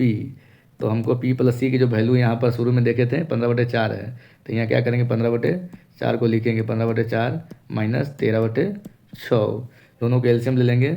तो कितना एलसीएम हो जाएगा 12 एलसीएम ले लेते हैं, तो हमारा 12 एलसीएम हो गया। ये हो गया 4 × 3 = 12, 15 × 3 = 45 माइनस 6 दूनी 12, 13 दूनी 26। तो ये जो हमें आएगा कैलकुलेट करके 15 में से 6 तो 9 और 3 में 2 तो 19/12 आ गया। ठीक है, तो हमको साइकिल से जो उसको एक साइड का जो दूरी तय करने में कितना लगेगा 19/12 लगेगा। लेकिन ये जो बोल रहा है क्या है कि उससे साइकिल से आने जाने में बोल रहा है, मतलब दोनों साइड बोल रहा है। तो दोनों साइड के लिए क्या करेंगे, मतलब C + C मतलब 19/12 × 2 इतना लगेगा टाइम दुगना, तो 2 × 6 = 12 मतलब 19/6 लगेगा। इसको कितना वाला लगेगा 6 × 3 = 18, 18 1/6, तो 1/6 को मिनट में चेंज करेंगे तो कितना आ जाएगा 6 × 10 = 60, मतलब कि 3 घंटा 10 मिनट। तो 3 घंटा 10 मिनट हमारा कौन है, तो is the correct answer. Next question की ओर देखते हैं हम। नेक्स्ट क्वेश्चन हमारा यह है दोस्तों कि 110 मीटर लंबी एक रेलगाड़ी है जो 60 किलोमीटर प्रति घंटा की चाल से चल रही है। यदि उस व्यक्ति को कितने समय में पार करेगी जो ट्रेन की विपरीत दिशा में 6 घंटे प्रति घंटे की चाल से दौड़ रहा है। ठीक है, तो यहाँ पर क्या है कि रेलगाड़ी चल रहा है इस दिशा में, वो आदमी उसके विपरीत दिशा में इधर से आ रहा है कितना से, तो 6 किलोमीटर/आवर से।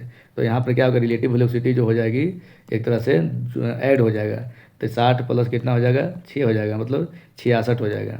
ठीक है, अभी चूँकि किलोमीटर/आवर में है, यहाँ डिस्टेंस कितना दिया है 110 मीटर है जो मीटर में है, तो इसको भी मीटर में चेंज करेंगे।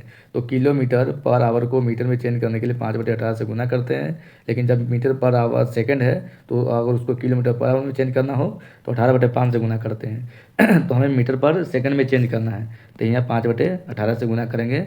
6 × 3 = 18 हो गया, 6 गिरा 1 66, तो हो गया 11 × 5 = 55 डिवाइडेड बाई 3, तो ये हो गया इतना मीटर/सेकंड। ये हमारा इसका चाल हो गया।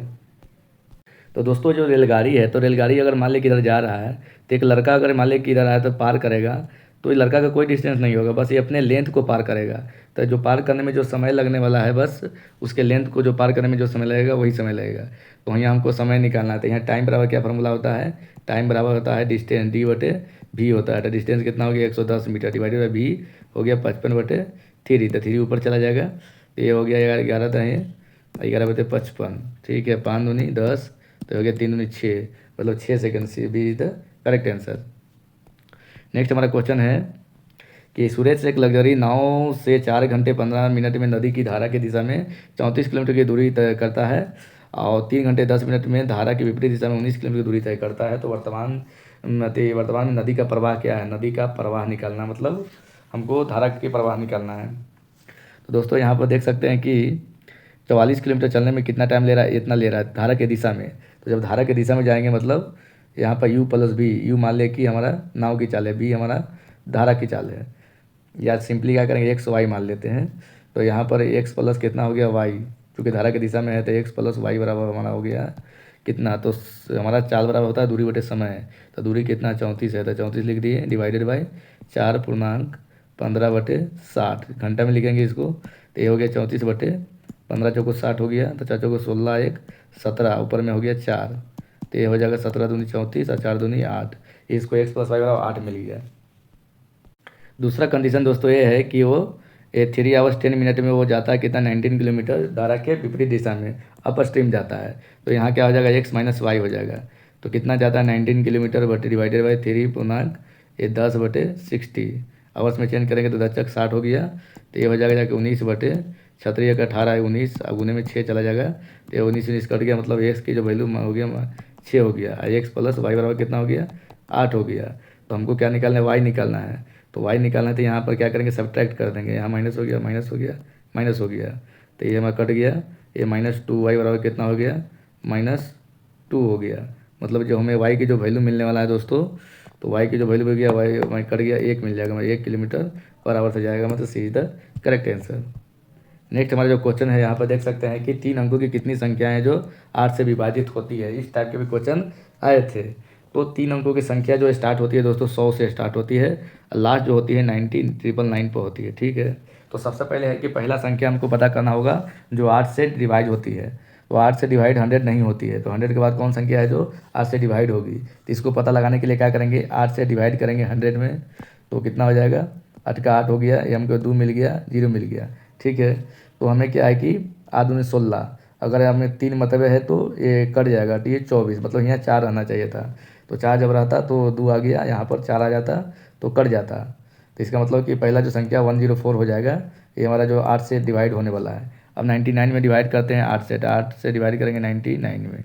ठीक है, तो यहाँ आ जाएगा 8 का 8, 1 9, 8 दूनी 16, ये हो जाएगा 3 और 9। ठीक, तो यहाँ अगर हम 800 को 32 करते हैं तो कट जाएगा। लेकिन यहाँ 8 पचे 40 ज़्यादा हो जाएगा। इसका मतलब है कि यहाँ हमको कितना आना चाहिए 2 आना चाहिए था। इसका मतलब है कि यहाँ पर हमको 2 होना चाहिए, यहाँ पर 2 होना चाहिए।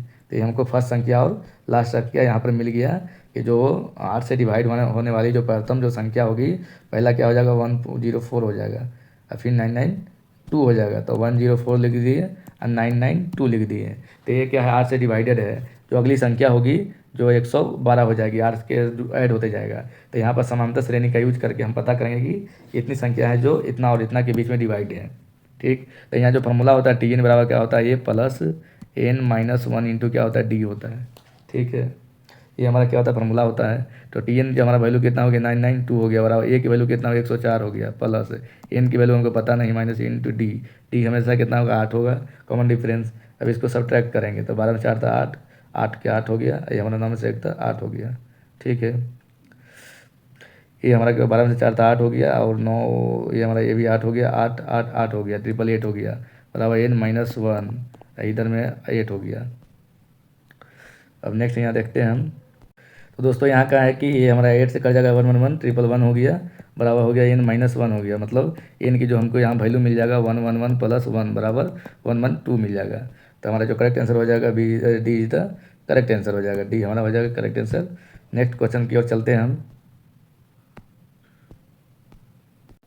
दोस्तों हमारा जो एक क्वेश्चन है कि जो बोरा दो वृत्तों की त्रिज्या दिया हुआ है इतना और इतना सेंटीमीटर, उसके केंद्रों के बीच की दूरी 10 सेंटीमीटर है, तो उसके अनुप्रस्थ समान स्पर्श रेखा की लंबाई ज्ञात करना। मतलब 2 सर्कल हैव द रेडी दिया हुआ है इतना and distance between the centre is 10 centimetre, find the length of transverse या क्रॉस कॉमन टेंजेंट। तो इसमें 2 कंडीशन होता है। एक तो क्या है जो क्वेश्चन में दिया हुआ है इस तरह दिया हुआ है, ये हमारा हो गया 2 सर्कल हो गया जिसका रेडी है जो डिफरेंट है, इसका दो centre to centre distance D ले लिए। ठीक है, डी हमारा हो गया। साथ ही साथ हमें ये जो डिस्टेंस पूछ रहा है यहाँ से लेकर यहाँ तक का पूछ रहा है, ये वाला पूछ रहा है, मतलब ट्रांसवर्स लेंथ पूछ रहा है, मतलब अनुप्रस्थ लेंथ पूछ रहा है। ठीक है, लेकिन जो सेकंड कंडीशन ये होता है ये हमारा हो गया दोनों का रेडियस जो भी है सेंटर डिस्टेंस को डी ले लिए। तो सेकंड कंसेप्ट हमारा ये होता है कि ये वाला पूछता है कि डायरेक्ट जो कॉमन टेंजेंट होता है उसका लेंथ निकालना हो। तो ये हमारा लेंथ हो गया, ये निकालना हो या ये निकालना हो, तो दोनों के लिए फार्मूला अलग अलग होता है। तो ये आपको फार्मूला याद रखना ज़रूरी होता है एग्ज़ाम में। तो यहाँ पर अगर डिस्टेंस की बात करते हैं दोस्तों, तो इस कंडीशन में जो दूरी होती है जो मान लिया कि ये हमारा क्या हो गया ये हो गया। ठीक है, ये वाला ये पॉइंट हो गया, बी पॉइंट हो गया, ये वाला भी ये पॉइंट हो गया, यहाँ बी पॉइंट हो गया। ठीक है, तो इसकी जो रेडियस हमने मान लिया कि R1 हो गया, ये हम मान लिया कि R2 है। उसी तरह यहाँ भी हम लोग R1 मान लिए, यहाँ R2 मान लिए। तो इस पहला कंसेप्ट में अगर हमको डिस्टेंस निकालना है ए बी का, तो ए बी जब निकालना हो तो ये हमारा फार्मूला होता है अंडर रूट डी के स्क्वायर, ये जो डिस्टेंस है ना, ये वाला सॉरी ए वाला डिस्टेंस, ये इसको हम डी माने हैं, ये वाला डी है, ये हमारा डी है, ठीक है। ये वाला इसको डी कहेंगे, centre to centre distance D के स्क्वायर, ये हो जाएगा डी के स्क्वायर माइनस माइनस हो जाएगा R1 प्लस R2 के हो जाएगा होल स्क्वायर। पहला कंडीशन में अगर क्रॉस पूछेगा, ये वाला डिस्टेंस पूछेगा तो D1 के whole square minus R1 plus R2 के होल स्क्वायर। लेकिन सेकंड कंडीशन क्या है कि जो ये भी पूछ रहा है दोस्तों, ये पैरेलल पूछ रहा है, डायरेक्ट पूछ रहा है इसके समानांतर में, तो इस कंडीशन में हो जाएगा अंडर रूट डी के होल स्क्वायर माइनस ये हो जाएगा R1 माइनस R2 के होल स्क्वायर, ये हो जाएगा। इसमें क्या हो गया, माइनस हो जाएगा, क्योंकि ये पैरेलल पूछ रहा है तो इसका डिस्टेंस थोड़ा कम जाएगा, इसलिए घटा देते हैं, इसका डिस्टेंस बढ़ जाएगा इसलिए जोड़ देते हैं। तो ये दोनों का फॉर्मूला हो गया। अब इसको हमने यहाँ जो क्वेश्चन में दिया हुआ है दोस्तों 3.5 और 4.5 दिया हुआ है, और हमको जो सेंटर टू सेंटर डिस्टेंस 10 दिया हुआ है, तो इसी का यूज करके हम निकालेंगे यहाँ पर। तो हमको जो ये भी मिल जाएगा यहाँ पर अंडर रूट 10 के होल स्क्वायर माइनस 3.5, यहाँ लिखेंगे 3.5 प्लस 4.5, ठीक है। तो इसको जब कैलकुलेशन करेंगे तो हो जाएगा 10 के होल स्क्वायर माइनस 5 × 10 के 1 और 4 3 7 1 8 8 64 हो जाएगा। तो ये हो जाएगा 100 में से 64 जाएगा तो बच जाएगा 36 बराबर हो जाएगा 6। तो इसका जो करेक्ट आंसर होने वाला 6 होने वाला है। कहने का मतलब ये इज द करेक्ट आंसर। अब नेक्स्ट हमारा जो क्वेश्चन दिया हुआ है दोस्तों, ग्राफ से भी क्वेश्चन आए थे, तो ग्राफ से आपको घबराना नहीं है, बस ग्राफ एक तरह से ईजी ही होता है। जो पूछ रहा है निम्नलिखित ग्राफ में बंदा गोभी की 12 महीनों के मूल्य दर्शाए गए हैं, तो इसके मूल्यों की मात्रा क्या होगी। यहाँ देख सकते हैं given graph the price of the cabbage of the 12 month is one what is the medians of the these prices.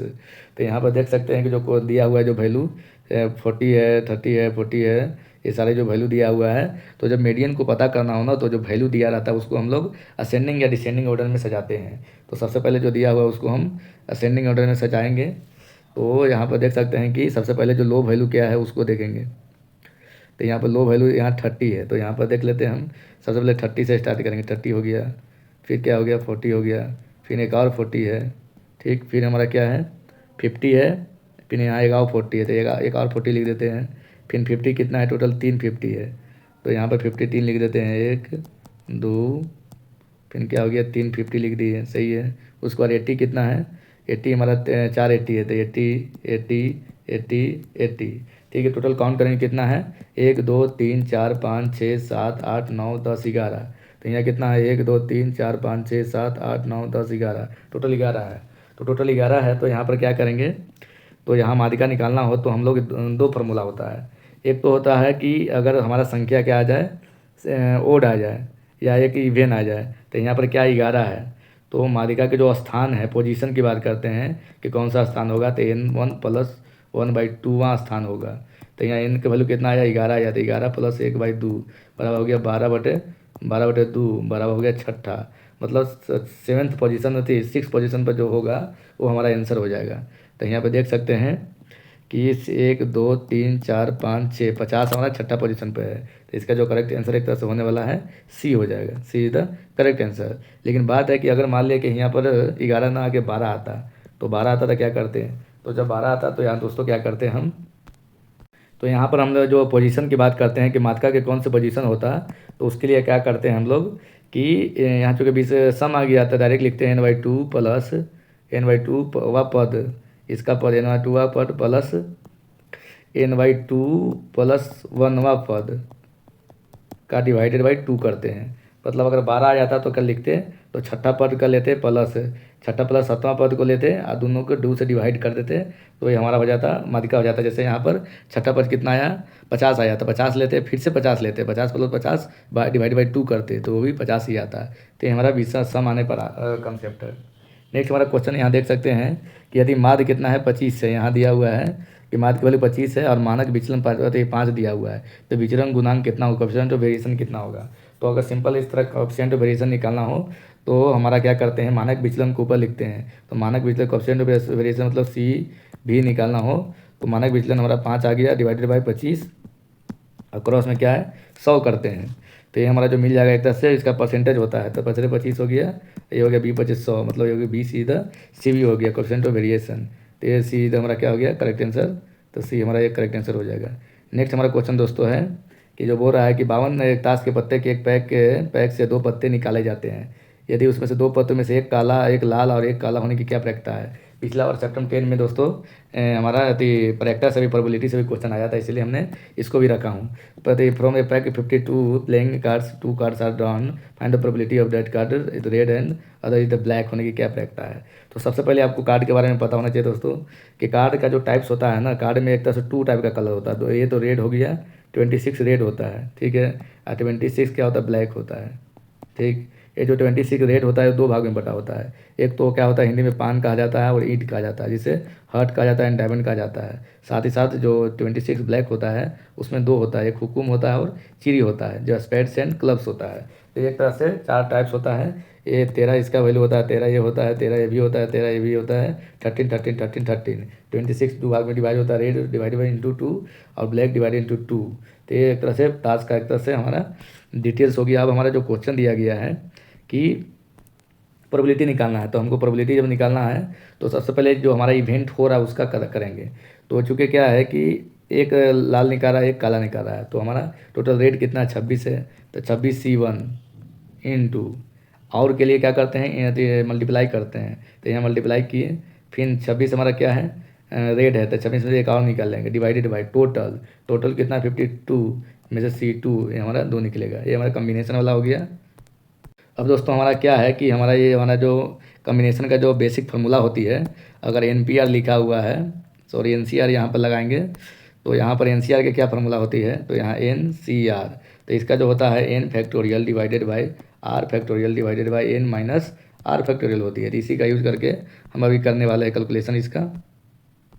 तो दोस्तों हमारा जो प्रोबेबिलिटी था, प्रोबेबिलिटी बराबर कितना हो गया, ऊपर में क्या था, NC 26C1 इंटू 26C1 एक और था डिवाइडेड बाई 52C2। तो इसको जब हम कैलकुलेशन करेंगे तो 26 फैक्टोरियल डिवाइडेड बाई हमारा हो जाएगा 1 फैक्टोरियल इंटू 26 में से गया तो कितना हो गया, 25 फैक्टोरियल हो गया, इंटू सेम यही चीज़ इसको क्या करते हैं, 2 से गुना कर देते हैं, क्योंकि सेम चीज़ है तो 2 से गुना कर दिए, या 2 से क्या गुना करना है, इसको सेम लिख लेते हैं, कोई दिक्कत नहीं है। तो ये हो गया 26 फैक्टोरियल हो गया, नीचे में 1 फैक्टोरियल, ये जो घटेगा हमारा 26 में से 1 तो 25 फैक्टोरियल हो गया, और नीचे डिवाइडेड में क्या हो गया 52 फैक्टोरियल, और डिवाइडेड में क्या हो जाएगा, ये हमारा 2 फैक्टोरियल हो जाएगा, इंटू में 50 में 2 तो कितना बच गया, 52 में से 2 तो 50 फैक्टोरियल बच गया। अब इसको क्या करेंगे, कैलकुलेशन करेंगे। तो इसको जब कैलकुलेशन करेंगे दोस्तों तो ये हमारा कितना मिलने वाला है, 26। तो 25 फैक्टोरियल से 25 कट जाएगा तो ऊपर बचाएगा 26 गुने 25 फैक्टोरियल, और नीचे में क्या हो गया, 1 फैक्टोरियल का वैल्यू तो 1 ही रहेगा, और नीचे में 25 फैक्टोरियल हो गया, इंटू ये हो गया 26 गुने 25 फैक्टोरियल डिवाइडेड बाई 25 फैक्टोरियल, और नीचे में क्या हो गया 52 फैक्टोरियल। तो इसको लिखेंगे 52 और गुने लिखेंगे 51 और गुने लिखेंगे 50 फैक्टोरियल। हमारा जो नीचे मिलने वाला है 2 फैक्टोरियल के, तो 2 गुने 1 गुने तो हमारा कितना है 50 है, तो इसको 50 फैक्टोरियल के 50 फैक्टोरियल लिखेंगे। हमारा जो कटने वाला ये कट गया, यहाँ भी कट गया, ये 50 फैक्टोरियल भी कट गया, तो बचने वाला क्या है, तो यहाँ देख सकते हैं। तो जो बच गया ऊपर में जो बच गया 26 बच गया है, और फिर 26 बच गया, डिवाइडेड बाई नीचे जो बच गया 52 बचा हुआ है, और फिर 51 बचा है, और डिवाइडेड बाई क्या है, नीचे में 2 बचा है, ये हमारा 2 हो गया। तो ये हमारा हो गया, ये 26 दूनी 52 हो गया, तो कुल मिला के 26 गुने 26 डिवाइडेड बाई 26 गुने 5। तो ये जो मिल गया हमारा 26 कट गया, तो ये मिल गया 26/5। यहाँ पर दोस्तों हमारा क्या है कि ये छूट गया है, देख सकते हैं कि हमारा 26 तो कट गया था, लेकिन ये हमारा क्या है 50 कटा था, लेकिन ये जो 51 है, ये 52 गुने 51 जो छूटा हुआ है, तो ये हमारा 51 हो गया। तो 26 अभी कट गया, तो कितना बच गया है जाके फाइनली, ये 26/51 बच गया। तो अब देखते हैं कि हमारा करेक्ट आंसर क्या होने वाला है, 26/51। तो 26/51 कौन सा है, तो ये हमारा ये इधर करेक्ट आंसर। तो दोस्तों ये था हमारा 40 क्वेश्चन का एक तरह से सेट, जो एक तरह से पूरा जो सेप्टेम्बर 11 है, जो उसमें जो STB पोस्ट के लिए हो या टेक्नीशियन पोस्ट के लिए हो, दोनों के लिए एक तरह से मैथ है जो कॉमन ही आने वाला है, आसपास ही आने वाला है। तो ये था एक तरह से कंप्लीट सेट। अब हमारा जो एक तरह से एग्ज़ाम दिए थे उस पर जो मेमोरी बेस जो मेरा एक तरह से याद था कि हाँ इस टाइप का क्वेश्चन आया था, इसलिए हमने 40 क्वेश्चन का सेट लेके आया था। तो दोस्तों इसी तरह आप प्रैक्टिस करते रहिए और अपनी तरह से भी पढ़ते रहिए। चलिए मिलते हैं नेक्स्ट वीडियो में, तब तक के लिए जय हिंद।